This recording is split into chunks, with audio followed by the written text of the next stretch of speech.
नारायणं सुरगुरुं जगदेकनाथं भक्तप्रियं सकललोकनमस्कृतं च त्रैगुण्यवर्जितमजं विभुमाद्यमीशं वन्दे भवघ्नममरासुरसिद्धवन्द्यम् नारायणं नमस्कृत्य नरं चैव नरोत्तमं देवीं सरस्वतीं व्यासं ततो जयमुदीरये स्वस्त्यस्तु सतां हरिः ओम्।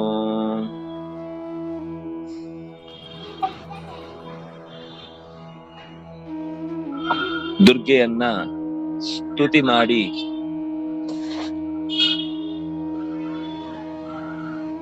ಯುದ್ಧಕ್ಕೆ ಬೇಕಾದ ಸಿದ್ಧತೆಯನ್ನ ಮಾಡಿಕೊಂಡು ಅರ್ಜುನ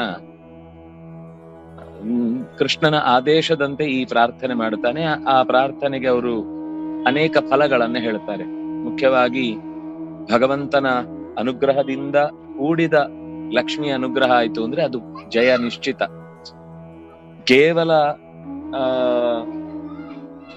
ಅವ್ಯಕ್ತ ತತ್ವವನ್ನ ಮಾತ್ರ ನಾವು ಉಪಾಸನೆ ಮಾಡಿದೆವು ಅಂತಂದ್ರೆ, ಕೇವಲ ಅವ್ಯಕ್ತ ತತ್ವವನ್ನ ಮಾತ್ರ ನಾವು ಉಪಾಸನೆ ಮಾಡಿದೆವು ಅಂತಂದ್ರೆ ಅದು ನಮ್ಮ ಬದುಕಿಗೆ ಎಷ್ಟೋ ಸರ್ತಿ ಹಾನಿಯೇ ಉಂಟಾಗುತ್ತೆ ಅಂತ ಶಾಸ್ತ್ರಕಾರರು ಹೇಳ್ತಾರೆ. ಆದ್ರಿಂದಾಗಿ ಅಂತಹ ಒಂದು ಸುಂದರವಾದ ಪ್ರಾರ್ಥನೆಯ ರೂಪವನ್ನ ನಾವು ಈ ಸ್ತುತಿಯಲ್ಲಿ ಕಂಡೆವು. ಇಲ್ಲಿ ಈ ಪ್ರಾರ್ಥನೆ ಮಾಡಿದ್ರೆ ಸ್ವಲ್ಪ ಕಾಲದಲ್ಲೇ ನಮಗೆ ಇಷ್ಟ ಸಿದ್ಧಿ ಆಗತ್ತೆ ಅನ್ನೋದನ್ನ ಈ ಪ್ರಾರ್ಥನೆಗೆ ಹೇಳಿದ್ರು. ಆ ನಂತರ ಶತ್ರುಗಳು ನಾಶವಾಗ್ತಾರೆ. ಸರ್ಪ ಅಥವಾ ಯಾವುದಾದ್ರೂ ದುಷ್ಟ ಪ್ರಾಣಿಗಳ ದಾಳಿಗೆ ಒಳಗಾದ್ರೆ ಅದರಿಂದ ಆಕೆ ರಕ್ಷಣೆ ಮಾಡುತ್ತಾಳೆ. ಆಮೇಲೆ ಎಂದೂ ಕೂಡ ಅಧಿಕಾರದ ವಲಯದಿಂದ ಏನಾದ್ರೂ ಅಪಾಯ ಉಂಟಾದ್ರೆ, ಸರಕಾರವೋ ರಾಜಕೀಯ ವ್ಯವಸ್ಥೆಯೋ ಅಥವಾ ದುರುಳರ ಕೂಟವೋ ಇಂತಹದ್ದೇನಾದ್ರೂ ಇದ್ದು ಅದು ಕೂಡ ನಮಗೆ ಉಪದ್ರವಗಳಿದ್ರೆ ಪರಿಹಾರ ಆಗುತ್ತೆ. ಕಳ್ಳತನದಿಂದ ವಸ್ತುಗಳೇನಾದ್ರೂ ತುಂಬಾ ಕಳ್ಕೊಂಡಿದ್ರೆ ಕಳ್ಳತನದ ಕಾರಣದಿಂದ ಅದು ಕೂಡ ಮರಳಿ ಅವನಿಗೆ ಲಭ್ಯವಾಗುತ್ತೆ. ಮುಖ್ಯವಾಗಿ ಜೀವನದ ಎಲ್ಲಾ ತರದ ಕ್ಷೇತ್ರದಲ್ಲೂ ಅವನಿಗೆ ಜಯ ಲಭ್ಯ ಆಗುತ್ತೆ ಅನ್ನೋದಷ್ಟನ್ನು ಹೇಳಿ ಮುಂದೆ ಧೃತರಾಷ್ಟ್ರ ಮತ್ತೆ ವಾಪಸ್ಸು ಯುದ್ಧ ಮಾಡುವಂತಹ ಸೈನಿಕರಿಗೆ ಯಾರ ಕಡೆ ತುಂಬಾ ಉತ್ಸಾಹ ಇತ್ತು, ನಮ್ ಕಡೆಯವರಿಗೆ ಉತ್ಸಾಹ ಜಾಸ್ತಿ ಇತ್ತೋ ಅವ್ರ ಕಡೆಯವರಿಗೆ ಜಾಸ್ತಿ ಉತ್ಸಾಹ ಇತ್ತು. ಅಷ್ಟೇ ಅಲ್ಲ, ಮಾಮಕ ಪಾಂಡವೇ ಯಾವ ತನ್ಮಮ ಚಕ್ಷುಪ ಸಂಜಯ ಕಸ್ಯ ಸೇನಾ ಸಮುದಯೇ ಗಂಧೋ ಮಾಲ್ಯ ಸಮುದ್ಭವ ವಾಯು ಪ್ರದಕ್ಷಿಣಶ್ಚೈವ ಯೋಧಾನಾಂ ಗರ್ಜತಾಂ. ಯೋಧರು ಜೋರಾಗಿ ಕಿರಿಚಿಕೊಳ್ಳುವಾಗ ಯಾವ ರೀತಿಯ ಶಕುನದ ಲಕ್ಷಣಗಳು ನಮ್ಮ ಕಡೆಗೆ ಜಯವನ್ನು ಸೂಚಿಸ್ತಿತ್ತೋ ಅವರ ಕಡೆಗೆ ಜಯವನ್ನು ಸೂಚಿಸ್ತಿತ್ತೋ. ಯಾರು ಮೊದಲು ಹೊಡೆದ್ರು? ಪಾಂಡವರು ಮೊದಲು ಹೊಡೆದ್ರು ಯುದ್ಧದಲ್ಲಿ, ನಮ್ಮವರು ಮೊದಲು ಹೊಡೆದ್ರು. ನನಗೆ ಯುದ್ಧದಲ್ಲಿ ಅಂದ್ರೆ ಅವ್ರು ಹೊಡೆದಿದ್ದಾರೆ ಅಂದ್ರೆ ಅವ್ರಿಗೆ ಆಸೆ ಜಾಸ್ತಿ ಅಂತ, ನಮ್ಮವ್ರು ಹೊಡೆದಿದ್ದಾರೆ ಅಂದ್ರೆ ಅದು ಗೊತ್ತಿದೆ, ಫಿಕ್ಸ್. ಅದು ಮುಂದೆ ಮಾತಾಡ್ಕೊಳ್ಳಿಕ್ಕೆ ಏನು ಉತ್ತರ ಇಲ್ಲ. ಆದ್ರೆ ಅಲ್ಲೂ ಏನಾದ್ರೂ ನನ್ನ ಪರವಾದ ಆಲೋಚನೆ ಮಾಡ್ಲಿಕ್ಕೆ ಏನಾದ್ರೂ ಸಿಗುತ್ತಾ ಅನ್ನೋದನ್ನ ಅನ್ಕೊಂಡು ಕೇಳ್ತಾನೆ. ಆಗ ಸಂಜಯ್ ಹೇಳ್ತಾನೆ, ಎರಡೂ ಸೇನೆಯ ಯುದ್ಧ ಮಾಡುವುದಕ್ಕೆ ಸಿದ್ಧರಾದ ಯೋಧರು ಬಹಳ ಸಂತೋಷದಿಂದಲೇ ಯುದ್ಧದಲ್ಲಿ ಭಾಗವಹಿಸಿದ್ರು. ಯಾಕೆಂದ್ರೆ ಯುದ್ಧ ಅನ್ನೋದು ಕ್ಷತ್ರಿಯರಿಗೆ ಸಿಗುವ ಒಂದು ಅಪರೂಪದ ಅವಕಾಶ. ನಮ್ಗೆ ಅದರ ಪರಿಚಯ ಸ್ವಲ್ಪ ಕಮ್ಮಿ ಅಂತ ಅನ್ಕೊಳ್ಬೇಕು. ಆದ್ರೆ ನೀವು ಸೇನೆಯಲ್ಲಿ ಯಾರಾದ್ರೂ ಇದ್ದು ಬಂದವ್ರ ಹತ್ರ ಕೇಳಿ, ಅವರು ಏನಾದ್ರೂ ಯುದ್ಧದ ಸಂದರ್ಭ ಬಂತು ಅಂದ್ರೆ ಅವರ ಉತ್ಸಾಹವೇ ಬೇರೆ ಇರುತ್ತೆ. ನಮ್ ದೇಶಕ್ಕೋಸ್ಕರ ಹೋರಾಡ್ಲಿಕ್ಕೆ ಒಂದು ಅವಕಾಶ ಸಿಕ್ತು, ಇದು ನಿಮ್ಗೆಲ್ಲ ಎಲ್ಲಿ ಸಿಗುತ್ತೆ, ನಿಮ್ಗೆ ಇದೆಲ್ಲ ಅರ್ಥನೇ ಆಗುದಿಲ್ಲ ಅಂತ ನಮ್ಮನ್ನ ಅಂದ್ರೆ ಅದ್ರ ಬಗ್ಗೆ ಅವ್ರಿಗೆ ಹೆಮ್ಮೆ ಇರುತ್ತೆ. ನಮ್ಗೇನಂದ್ರೆ ಯುದ್ಧ ಶುರು ಆಯ್ತು, ಅಯ್ಯೋ ಯುದ್ಧದಲ್ಲಿ ಸಾಯ್ಬೇಕಾ, ನಮಗೆ ತುಂಬಾ ಪ್ರಾಪರ್ಟಿ ಮೇಲೋ ಅಥವಾ ನಮ್ಮ ಸಂಬಂಧಗಳ ಮೇಲೋ ಅಥವಾ ನಮ್ಮ ಯಾವುದೋ ಒಂದು ಗುರಿಯ ಮೇಲೋ ತುಂಬಾ ಕಾಳಜಿ ಇರುತ್ತೆ. ಆದ್ರೆ ಅದೆಲ್ಲ ಅವರ ಕಾಳಜಿ ಯಾವುದು, ಅವರ ಗುರಿ ಯಾವುದು, ಅವರ ಆಸಕ್ತಿ ಯಾವುದು ಅಂದ್ರೆ ದೇಶದ ರಕ್ಷಣೆ. ಅದು ಒಂದೇ ಅವರಿಗೆ. ನಮ್ಗೆ ನೂರಾರು ಗುರಿಗಳ ಮಧ್ಯದಲ್ಲಿ ದೇಶವು ಒಂದು ಇರ್ಲಿ, ಅಕಸ್ಮಾತ್ ದೇಶದ ಬಗ್ಗೆ ಮಾತಾಡಿದ್ರೆ ಯಾರಾದ್ರೂ ಗೌರವ ಕೊಡ್ತಾರೆ ಅಂದ್ರೆ ಅದಕ್ಕೆ ನಾವು ರೆಡಿ ಇದ್ದೇವೆ ಹೊರತು ದೇಶವೇ ಪ್ರಧಾನವಾದ ಸ್ಥಿತಿಯಲ್ಲಿ ನಮಗೇನು ರಕ್ಷಣೆಯ ಯೋಚನೆ ಪ್ರಧಾನ ಅಲ್ಲ ಅಂತ. ಆದ್ರೆ ಕೃಷ್ಣ ಆ ದೇಶದ ಸೇವೆಯ ಕಾರ್ಯವನ್ನೂ ಕೂಡ ದೈವ ಕಾರ್ಯ ಅಂತ ಅನ್ನುವ ಸೂಚನೆಯನ್ನ ಮುಂದಿನ ಗೀತೆಯ ವಿವರಣೆಯಲ್ಲಿ ಕೊಡ್ತಾನೆ. ಅದು ಮತ್ತೆ ನಾವು ನೋಡ್ಲಿಕ್ಕಿದೆ. ಬೇರೆ ಬೇರೆ ತರದ ಮಾಲೆಗಳನ್ನೆಲ್ಲ ಆಭರಣಗಳ ಜೊತೆಗೆ ಧರಿಸಿದವರ ಆ ಹೂವಿನ ಪರಿಮಳ ಇಡೀ ಪರಿಸರವನ್ನ ಎಲ್ಲ ಕಡೆಯಲ್ಲೂ ಕೂಡ ತುಂಬಿಕೊಂಡಿತ್ತು. ವಾದ್ಯಗಳು, ಏನು ಬಡಿಯುವಂತದ್ದು, ಊದುವಂತದ್ದು, ತಟ್ಟುವಂತದ್ದು ಎಲ್ಲ ವಾದ್ಯಗಳು ಕೂಡ ವಾದಿತ್ರ ಶಬ್ದ ಸ್ತುಮುಲಃ ಶಂಖ ಭೇರಿ ವಿಮಿಶ್ರಿತ ವಾದಿತ್ರ ಮೊದಲಾದ ಎಲ್ಲ ವಸ್ತುಗಳನ್ನ ಬಳಸಿಕೊಂಡು ಅವರ ಗರ್ಜನೆಯ ಜೊತೆಗೆ ಅದು ಸೇರಿ ಇನ್ನಷ್ಟು ಯುದ್ಧಕ್ಕೆ ಮೆರುಗು ಕೊಟ್ಟಿತು. ಇಬ್ಬರ ಹಿಂದಿನ ನಿರ್ಣಯದಂತೆ ವೇಷಗಳೆಲ್ಲ ಅವರದ್ದು ಯಾವುದು ಅಂತೆಲ್ಲ ಗುರುತಾಗಿತ್ತು. ಅನ್ಯೋನ್ಯಂ ವೀಕ್ಷಮಾಣ, ಪರಸ್ಪರ ಒಬ್ರಿಗೊಬ್ರು ನೋಡ್ಕೊಂಡು ಅವ್ರು ಮೊದ್ಲೇ ಒಂದು ತೀರ್ಮಾನ ಮಾಡಿದ್ರು, ಯುದ್ಧ ಆದ್ಮೇಲೆ ನಾವು ಮತ್ತೆ ಭೇಟಿ ಆದ್ರೆ ಹಳೆಯ ಸಿಟ್ಟನ್ನ ದ್ವೇಷವನ್ನ ಸಾಧಿಸ್ಲಿಕ್ಕಿಲ್ಲ ಅಂತ. ಆದ್ರಿಂದಾಗಿ ಒಂದ್ಸರ್ತಿ ಎಲ್ಲ ಮುಖ ನೋಡ್ಕೊಂಡು ಆಯ್ತು, ಇನ್ನು ಯುದ್ಧ ಮುಗಿಯೋ ತನಕ ನೀವು ನಮ್ಗೆ ಎದುರಾಳಿಗಳು ಅನ್ನುವ ಈ ದೃಷ್ಟಿಯಲ್ಲಿ ಪರಸ್ಪರ ಒಬ್ರಿಗೊಬ್ರು ಮುಖ ನೋಡ್ಕೊಂಡು ಮತ್ತೆ ಹೆಚ್ಚಿನ ಉತ್ಸಾಹದಿಂದ ಕಿರ್ಚಲಿಕ್ಕೆ ಶುರು ಮಾಡಿದ್ರು. ಅದನ್ನು ನೋಡಿ ಕುದುರೆಗಳು ಕಿರ್ಚಿದವು, ಆನೆಗಳು ಕಿರ್ಚಿದವು. ಒಬ್ಬರನ್ನು ನೋಡಿ ಮತ್ತೆ ಮತ್ತೆ ಎಲ್ರಿಗೂ ಕೂಡ ಆ ಯುದ್ಧದಲ್ಲಿ ಉತ್ಸಾಹ ಹೆಚ್ಚಾಯಿತು. ಇಷ್ಟಕ್ಕೆ 24ನೆಯ ಅಧ್ಯಾಯ ಮುಕ್ತಾಯ ಆಗುತ್ತೆ. 25ನೆಯ ಅಧ್ಯಾಯದಿಂದ ಗೀತೆ ಶುರುವಾಗುತ್ತೆ. ಸಾಮಾನ್ಯವಾಗಿ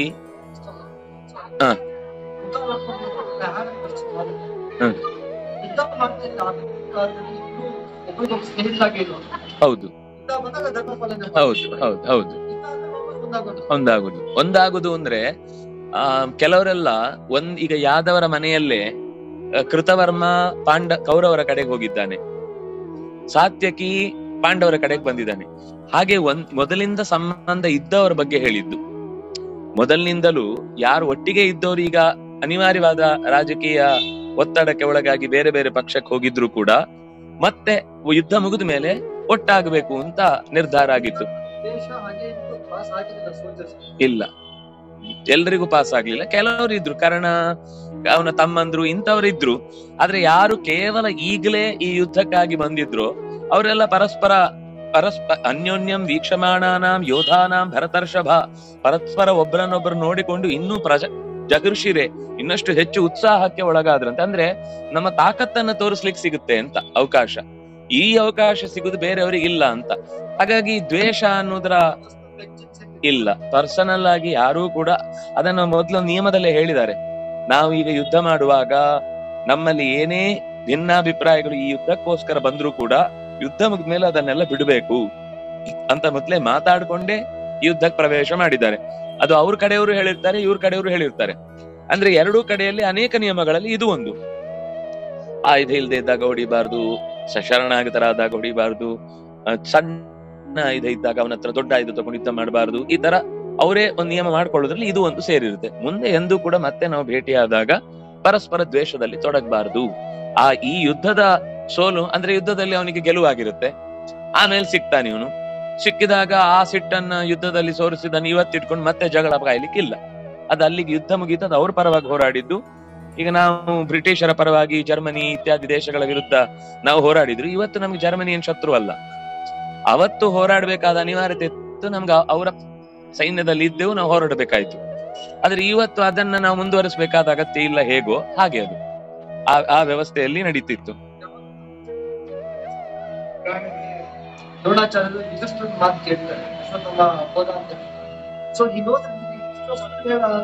ಹೌದು ಹೌದು,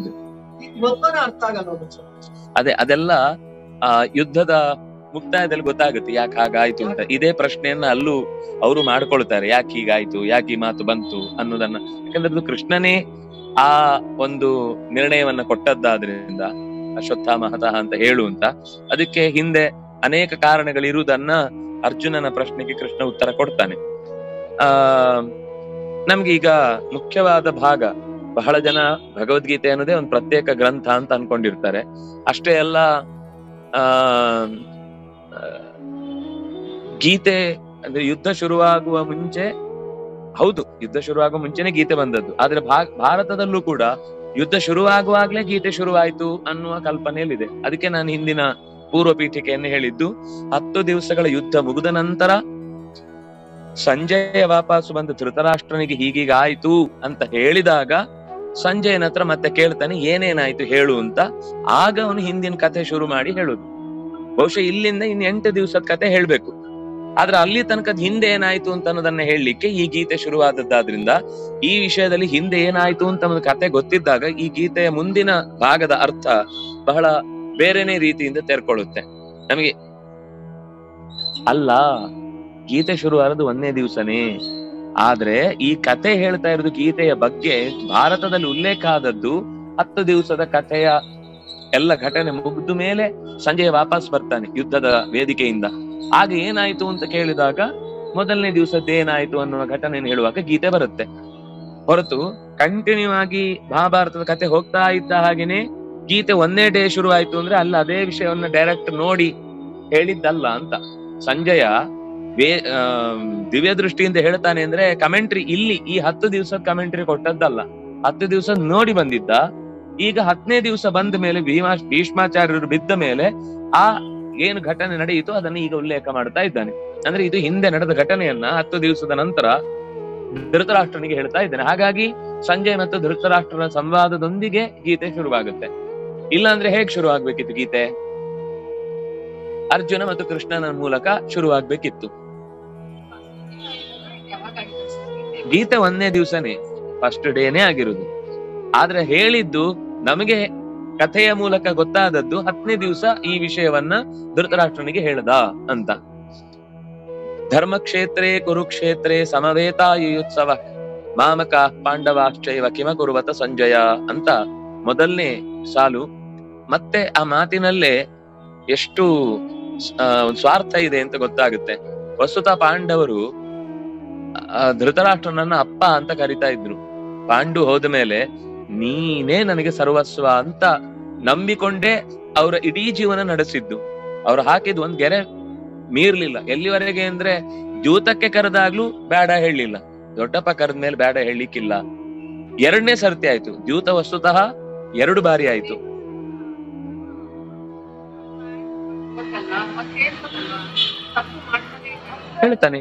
ಹೇಳ್ತಾನೆ ಆದ್ರೆ ಅಣ್ಣ ಅವನೇನು ನಿರ್ಧಾರ ಇದೆಯೋ ಅದನ್ನು ವಿರೋಧಿಸುವುದಿಲ್ಲ ಅನ್ನೋದು ಅವನದೊಂದು ತಮ್ಮನಾಗಿ ಕರ್ತವ್ಯ. ಅಣ್ಣನಿಗೆ ಹೇಳ್ತಾನೆ ನೀನ್ ಮಾಡುದು ತಪ್ಪು, ಬೇಡ ಇದು ಅಂತ. ಇಲ್ಲ, ದೊಡ್ಡವರು ಧೃತರಾಷ್ಟ್ರನಿಗೆ ಹೇಳಿದ್ರೆ ದೊಡ್ಡಪ್ಪನಿಗೆ ನಾವು ಹೇಗೆ ಹೇಳ್ಬೇಕು? ಆಗತ್ತಾ? ತಿಳಿಸ್ಬೋದು. ಅದು ಅವರಿಗೆ ನಮ್ಗಿಂತ ಹೆಚ್ಚು ತಿಳುವಳಿಕೆ ಇದೆ ಅಂತ ತಾನೇ ನಾವು ಬಿಟ್ಟಿದ್ದು. ಹಾಕಿದೆ ಹೇಳ್ತಾನೆ ಅದನ್ನ. ಹೌದು, ಅದು ಯಾವಾಗ ಅಂದ್ರೆ ಕೇಳುವ ನಾಯಕನ ಕಿವಿ ಅದನ್ನ ಕೇಳಿಸ್ಕೊಳ್ಲಿಕ್ಕೆ ತಯಾರಿದೆ ಎಂದಾಗ ಮಾತ್ರ. ಇಲ್ಲದೆ ಇದ್ದಾಗ ಯಾರು ಹೇಳಿದ್ರು ನಡೆಯಲ್ಲ. ವಿದುರ ಎಷ್ಟು ಹೇಳ್ತಾನೆ, ಭೀಮನಿಗಿಂತ ವಿದುರ ಇನ್ನೂ ಹೆಚ್ಚು ತಮ್ಮ ಹತ್ತಿರದವನು. 2ನೇದಾಗಿ ಅವನು ಸ್ವಲ್ಪ ನೇರ, ಅದರಲ್ಲಿ ನೋವಾಗತ್ತಾ, ಅವನಿಗೆ ಬೇಜಾರಾಗತ್ತಾ, ಇದೆಲ್ಲ ಯೋಚನೆ ಮಾಡುದಿಲ್ಲ. ತಪ್ಪ ಅಷ್ಟೇ ಅಣ್ಣ, ನೀನ್ ಮಾಡ್ತಾ ಇರೋದು ತಪ್ಪು ಅಂತ. ವಿದುರ ನೀತಿಗಿಂತ ದೊಡ್ಡ ನೀತಿಯೇ ಬೇಡ ಜಗತ್ತಲ್ಲಿ. ಇದನ್ ಕೇಳಿದ್ರೆ ಯಾವನಿಗಾದ್ರೂ ಕೂಡ ನಾನ್ ಮಾಡಿದ ತಪ್ಪು ಅಂತ ಗೊತ್ತಾಗಿ ಅಲ್ಲೇ ರಾಜ್ಯ ಬಿಟ್ಟು ಸೀದಾ ಕಾಡಿಗೆ ಹೋಗಿ ವಾನಪ್ರಸ್ಥಾಶ್ರಮಕ್ಕೆ ಕೂಡ್ಬೇಕಿತ್ತು, ಅವನು ರಿಟೈರ್ಮೆಂಟ್ ತಗೊಳ್ಬೇಕಿತ್ತು. ಆದ್ರೆ ಆ ಮಕ್ಕಳ ಜೊತೆಗಿನ ಒಡನಾಟ, ವ್ಯವಹಾರ, ಅವನ ಯಾವ ನಿಯಮಗಳು ಕೂಡ ತನಗೆ ತಪ್ಪು ಅಂತ ಅನಿಸ್ಲಿಲ್ಲ. ಪಾಂಡವರಿಗೆ ನನ್ನಿಂದ ಅನ್ಯಾಯ ಆಗ್ತಾ ಇದೆ ಅನ್ನೋದನ್ನು ಅವನು ಅಂದ್ರೆ ಒಳಗಿಂದ ಗೊತ್ತಿತ್ತು ತನ್ನಿಂದ ತಪ್ಪಾಗ್ತಾ ಇದೆ ಅಂತ. ಹಾಗಾಗಿ ತನ್ನ ಮಾತನ್ನ ನಡೆಸ್ಲಿಕ್ಕೋಸ್ಕರ 2ನೇ ಬಾರಿ ದ್ಯೂತಕ್ಕೆ ಬಂದ ಧರ್ಮರಾಜ. 1ನೇ ಸರ್ತಿ ದ್ಯೂತದಲ್ಲಿ ಅವಳಿಗೆ ಅವಮಾನ ಮಾಡ್ಲಿಕ್ಕೆ ಹೋದ್ರು. ಆಗ ಗಾಂಧಾರಿ ಎಚ್ಚರ ಕೊಟ್ಟು ಅವರ ಸೊತ್ತನ್ನೆಲ್ಲ ವಾಪಸ್ ಮಾಡು ಅಂತ ಹೇಳಿದ್ದಕ್ಕೆ 2 ವರಗಳ ಮೂಲಕ ಸಮಗ್ರ ಸಂಪತ್ತನ್ನ ವಾಪಸ್ ಮಾಡಿ ಕಳುಹಿಸಿಕೊಟ್ಟು ಅರ್ಧ ದಾರಿಗೆ ಹೋಗುವಾಗ ಮತ್ತೆ ಧರ್ಮರಾಜನನ್ನ ದುರ್ಯೋಧನ ತನ್ನ ಅಪ್ಪನಿಂದ ವಾಪಸ್ ಕರೆಸ್ತಾನೆ. ಇನ್ನೊಮ್ಮೆ ದ್ಯೂತ ಆಡ್ಬೇಕು ಬಾ ಅಂತ. ಅದು ಅನುದ್ಯೂತ. 2ನೇ ಬಾರಿ ಕರೆದಾಗ ಅವ್ರು ಫಿಕ್ಸ್ ಆಗಿರ್ತಾರೆ, ಈ ಸರ್ತಿ ಜಗಳ ಆಡಿದ್ರೆ ಭೀಮ ನಮ್ಮನ್ನು ಈ ಸರ್ತಿ ಮುಗಿಸ್ಬಿಡ್ತಾನೆ. ಹಾಗಾಗಿ ನಿಯಮ, ಯಾರು ಈ ಸರ್ತಿ ಸೋಲ್ತಾರೋ ಅವ್ನು 12 ವರ್ಷ ವನವಾಸ, 1 ವರ್ಷ ಅಜ್ಞಾತವಾಸ ಅಂತ ಫಿಕ್ಸ್. ನಾವು ಸೋತ್ರೆ ನಾವು ಹೋಗ್ತೀವಿ, ಅವ್ರು ಸೋತ್ರೆ ಅವ್ರು ಹೋಗ್ಬೇಕು. ಸರಿ, ಇಷ್ಟು ನಿಯಮ ಆದ್ಮೇಲೆ ಅವ್ರಿಗೇನ್ ಧೈರ್ಯ ಅಂದ್ರೆ ಶಕುನಿ ಇದ್ದಾನೆ ಅಂತ. ಆ ಧೈರ್ಯದಲ್ಲಿ ಈ ಮಾತನ್ನ ಅವ್ರು ಮಾತು ಶುರು ಮಾಡುದೇ ಈ ಸರ್ತಿ ನಾವೊಂದು ನಿರ್ಧಾರಕ್ಕೆ ಬಂದಿದ್ದೇವೆ, ಇದರಲ್ಲಿ ಅಕಸ್ಮಾತ್ ನಾವು ಸೋತ್ರೆ ನಾವೇ ಹೋಗ್ತೀವಿ, ನೀವು ಹೋಗ್ಬೇಕು ಅಂತ ಮೊದ್ಲು ಹೇಳಲ್ಲ. ಅಂದ್ರೆ ಅದು ಯಾವಾಗ್ಲೂ ಕೂಡ ಕೆಡ್ಡ ತೋಡುವ ಕ್ರಮ. ನಮ್ಗ್ ಲಾಸ್ ಆದ್ರೆ ನಾವೇ ಲಾಸ್ ಅನುಭವಿಸ್ತೀವಿ, ನಿಮ್ಗ್ ಲಾಸ್ ಆದ್ರೆ ನೀವು ಕೂಡ ಏನ್ ಮಾತಾಡಬಾರ್ದು ಅಂತ ಮೊದಲು ಹೇಳಿ ಒಪ್ಪಿಸ್ತಾರೆ. ಇಲ್ಲಾಂದ್ರೆ ಧರ್ಮರಾಜ ಒಪ್ತಿರ್ಲಿಲ್ಲ. ಯಾವಾಗ ನಾವು ಹೋಗ್ತೇವೆ ಅಂತ ಹೇಳ್ತಾರೋ, ಸರಿ ಯುದ್ಧ ಆಗದೆ ಒಂದು ಸಮಸ್ಯೆ ತೀರಿ ಹೋಗುತ್ತೆ ಅಂದ್ರೆ ಯಾಕೆ ಸುಮ್ನೆ ಜಗಳ ಆಡಿ ರಕ್ತಪಾತದಿಂದ ಸಮಸ್ಯೆಯನ್ನು ಪರಿಹರಿಸಬೇಕು, ಇದೇ ಒಂದು ಉಪಕಾರ ಆಗುತ್ತೆ ಅಂತ ಅನ್ಕೊಂಡು ಒಪ್ಕೊಂಡ. ಆದ್ರೆ ಅದರ ಪರಿಣಾಮ ಕೊನೆಗೆ ಆಗ್ಲೂ ಭೀಮಸೇನ ಹೇಳ್ತಾನಣ್ಣ, ಇದು ತಪ್ಪು, ನಿನ್ ಕೈಯನ್ನೇ ಸುಡ್ಬೇಕು ಫಸ್ಟ್, ಯಾಕಂದ್ರೆ ನೀನ್ ಮಾಡಿದ ತಪ್ಪು. ಅವ್ರು ಏನೇನು ದಾಳ ಹಾಕಿದ್ರು ಅದಕ್ಕೆಲ್ಲ ತಲೆ ತೂಗ್ತಾ ಇದ್ದಿ, ಇಲ್ಲ ಅವನೊಂದು ಪ್ರತಿಜ್ಞೆ ಮಾಡಿರ್ತಾನೆ. ಎಷ್ಟು ವಿಚಿತ್ರ ಅಂದ್ರೆ, ಆ ರಾಜಸೂಯ ಯಾಗ ಆಗುವಾಗ ಶಿಶುಪಾಲನ ತಲೆ ಬಿದ್ದು ಹೋಗುತ್ತೆ ಕೃಷ್ಣನ ಚಕ್ರದಿಂದ. ಆಗ ವೇದವ್ಯಾಸರು ಹೇಳ್ತಾರೆ, ಇದು ಸಣ್ಣದಪ್ಪ, ಮುಂದೆ ಇದಕ್ಕಿಂತ ಮುಂದೈತೆ ಮಾರಿ ಹಬ್ಬ, ಇದು ಒಂದು ನಾಂದಿ ಅಷ್ಟೇ, ಇನ್ನು ಒಂದು ಲಕ್ಷೋಪಲಕ್ಷ ಜನ ಸಾಯ್ಲಿಕ್ಕೆ ಇದೊಂದು ಪೀಠಿಕೆ ಅಷ್ಟೇ ಅಂತ ಹೀಗೆ ಹೇಳ್ತಾನೆ. ಅವನಿಗೆ ಯೋಚನೆ ಬರುತ್ತೆ, ಹಾಗಾದ್ರೆ ದೊಡ್ಡವರ ಮಾತನ್ನ ನಾನು ಮೀರಿದ್ರೆ ಜಗಳ ಆಗುತ್ತೆ, ನಾನ್ ದೊಡ್ಡವರ ಮಾತನ್ನ ಮೀರಲ್ಲ, ಅವ್ರೇನ್ ಹೇಳ್ತಾರೋ ಅದ್ರ ಪ್ರಕಾರ ನಡ್ಕೊಳ್ತೇನೆ ಅಂತ ಕೂತ. ಇದನ್ನ ದುರ್ಯೋಧನ ತಿಳ್ಕೊಂಡು ಅದಕ್ಕೋಸ್ಕರ ಧೃತರಾಷ್ಟ್ರನಿಂದ ಹೇಳಿಸಿದ, ಬಾ ದ್ಯೂತಕ್ಕೆ. ಒಂದನೇ ಸಲ ಕರೆದಾಗ್ಲೂ ಬರ್ಬೇಕಾಯ್ತು, ಎರಡನೇ ಸಲ ಕರೆದಾಗ್ಲೂ ಬರ್ಬೇಕಾಯ್ತು. ಕೆಲವೊಮ್ಮೆ ನಮ್ಮ ನಿಯಮಗಳೇ ನಮಗೆ ಆತಂಕಕ್ಕೆ ಕಾರಣ ಆಗುತ್ತೆ. ಧರ್ಮದ ನಡತೆ ಅದು ಧರ್ಮ ಬಿಟ್ಟಾಗೂ ಅಲ್ಲ, ಧರ್ಮ ನಡೆಸಿದ ಹಾಗೂ ಅಲ್ಲ. ದೊಡ್ಡವ್ರ ಮಾತು ನಡೆಯುವುದು ಅಂದಾಗ ಅದು ಆ ಶಾಸ್ತ್ರದಲ್ಲಿರುವ ಮಾತು ಏನು ಅಂದ್ರೆ, ಒಂದು ದೊಡ್ಡ ಒಳ್ಳೆಯ ಕಾರ್ಯಕ್ಕಾಗಿ ಸ್ಪಷ್ಟವಾದ ವಿರೋಧ ನಮ್ಮ ಅತ್ಯಂತ ಹತ್ತಿರದಿಂದ ಬಂದ್ರೂ ಕೂಡ ಅದನ್ನ ಮೀರಿ ನಡಿಬಹುದು ಅಂತ. ದೊಡ್ಡ ವಿಷಯಕ್ಕೆ ಈಗ ಅದೇ ಒಂದು ಹಾಡಲ್ಲಿದೆಯಲ್ಲ, ತೊರೆದು ಜೀವಿಸಬಹುದೇ ಹರಿ ನಿನ್ನ ಚರಣಗಳ. ದೇವರಿಗೋಸ್ಕರ ತಂದೆ ತಾಯಿಯನ್ನು ಬಿಟ್ಟು ಹೋಗ್ಬೋದು, ರಾಜ್ಯವನ್ನೇ ಬಿಡಬಹುದು, ನಮ್ಗೆ ಸಂಬಂಧಪಟ್ಟ ಯಾವ ಸಂಗತಿಗಳನ್ನು ಬಿಟ್ಟು, ಹೆಂಡತಿ ಮಕ್ಕಳನ್ನು ಸಮೇತ ಬಿಟ್ಟು ಅವನು ಗಂಡನನ್ನ ಬೇಕಾದ್ರೂ ಅವನು ಬಿಟ್ಟು ಹೋಗ್ಬೋದು ಅವಳು. ಅಥವಾ ಅಂದ್ರೆ ದೇವರು ಅಂತ ಬಂದಾಗ ಮೀರಾ ಏನ್ ಮಾಡಿದ್ಲು, ಎಲ್ಲರಿಗಿಂತ ದೇವ್ರು ದೊಡ್ಡವನು ಅಂತ ಅನ್ನಿಸ್ತು, ನೀವ್ ಯಾರು ನನಗೆ ಮುಖ್ಯ ಅಲ್ಲ ಅಂತ ಎಲ್ಲವನ್ನ ಬಿಟ್ಟು ಹೊರಗೆ ಬಂದವಳು. ಅಂದ್ರೆ ಆ ರೀತಿ ಈ ವಿಷಯದಲ್ಲಿ ಧರ್ಮರಾಜನಿಗೆ ಸ್ವಲ್ಪ ಸಂಕೋಚ ಆಯ್ತು, ಮಾತಾಡ್ಲಿಕ್ಕೆ ಕಷ್ಟ ಆಯ್ತು. ದೊಡ್ಡಪ್ಪ ನನ್ನ ಮೀರ್ಲಿಕ್ಕೆ ಆಗ್ಲಿಲ್ಲ, ಒಪ್ಕೊಂಡ, ಸೋತ. 13 ವರ್ಷ ಮುಗಿಯಿತು, ಈ ಯುದ್ಧದ ಸಂಧಾನಕ್ಕೂ ಪ್ರಯತ್ನ ನಡೆಯಿತು, ಅದು ಆಗದೆ ಹೋದಾಗ ಈ ಯುದ್ಧ ನಡೆಯಿತು ಈಗ. ಆದ್ರೆ ಈ ಯುದ್ಧ ನಡೆಯುವಾಗ ಅವನ ಧೃತರಾಷ್ಟ್ರನ ಪ್ರಶ್ನೆಯಲ್ಲಿ ಬಂದದ್ದೇನು ಅಂದ್ರೆ, ಮಾಮಕ ಪಾಂಡವಾಶ್ಚೈವ ಕಿಂ ಅಕುರ್ವತ, ನನ್ನವರು ಮತ್ತು ಪಾಂಡವರು. ವಸ್ತುತಃ ನನ್ನವರು ಅಂದ್ರೆ ಪಾಂಡವರು ಬಂದ್ರು, ಅವ್ರು ನನ್ನವರಲ್ಲ ಅಂತ ಹೇಳಲಿಕ್ಕೆ ಕಾರಣವೇ ಇಲ್ಲ. ಇವನು ಅನ್ಸಲ್ಲಿ ಆದ್ರೂ ನನ್ನವರು ಅಂತ ಅವರನ್ನ ಸ್ವೀಕರಿಸಲಿಲ್ಲ ಅಂತ ಅರ್ಥ.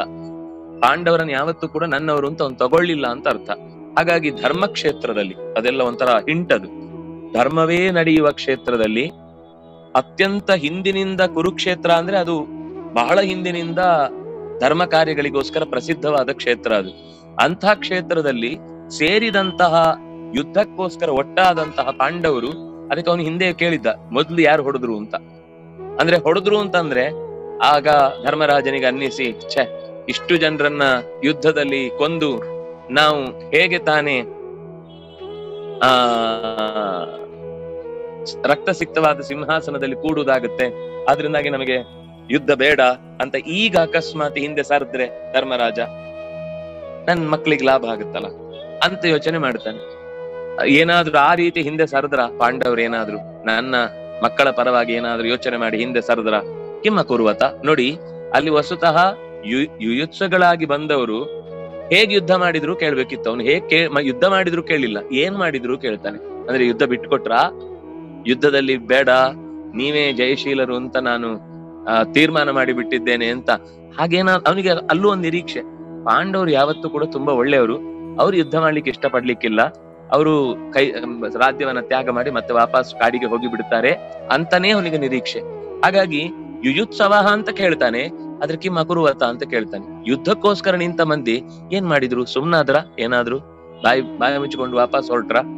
ಸಂಜಯ ಹೇಳ್ತಾನೆ, ದೃಷ್ಟ್ವಾತು ಪಾಂಡವಾನೀಕಂ ವ್ಯೂಢಂ ದುರ್ಯೋಧನಸ್ತದಾ ಆಚಾರ್ಯಮುಪಸಂಗಮ್ಯ ರಾಜಾವಚನಮಬ್ರವೀತ್.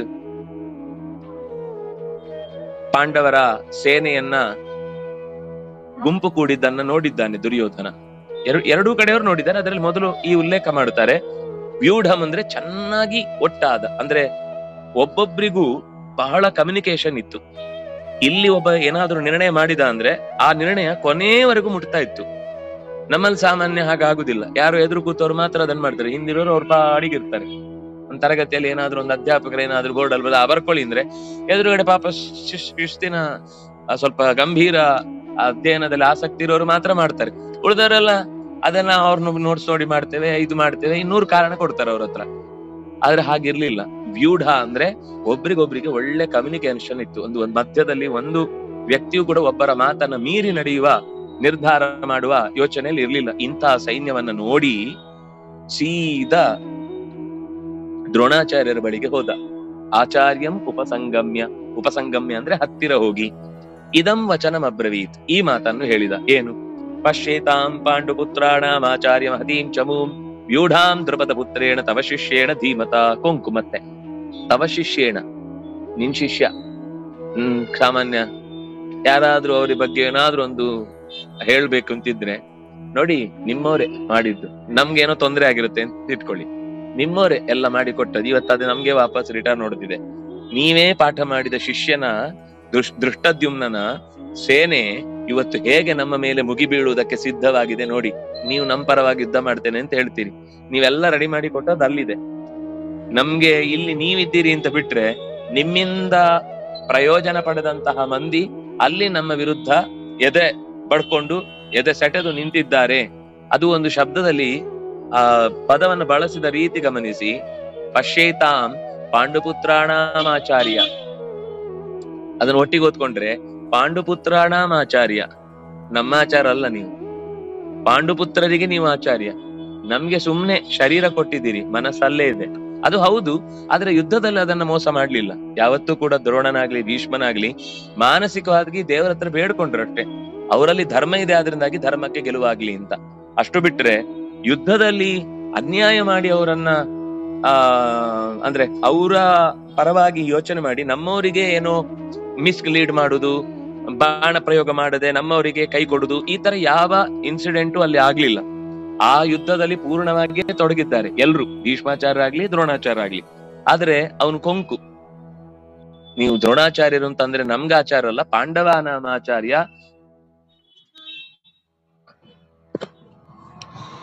ಮಹತೀಂ ಚಮೂಂ ಪಶ್ಯ, ಅವ್ರಿಗೆ ಕಾಣಿಸಲ್ವಾ?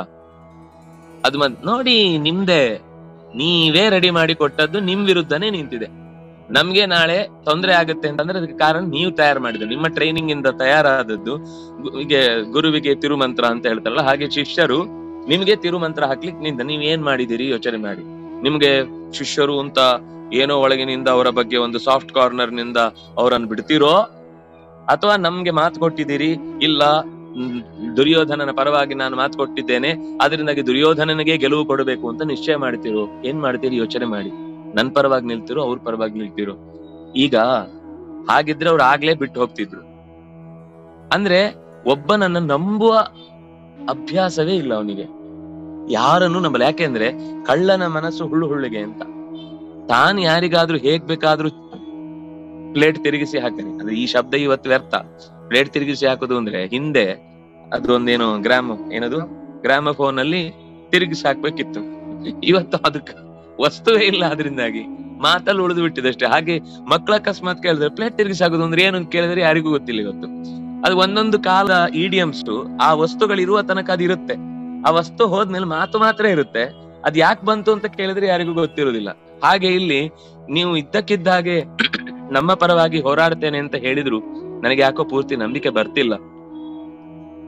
ದ್ರುಪದ ಪುತ್ರೇಣ, ದ್ರುಪದನ ಮಗನಾದ, ಅದು ಮತ್ತೆ ಒಂದ್ಸಲ ಚುಚ್ಚುದು.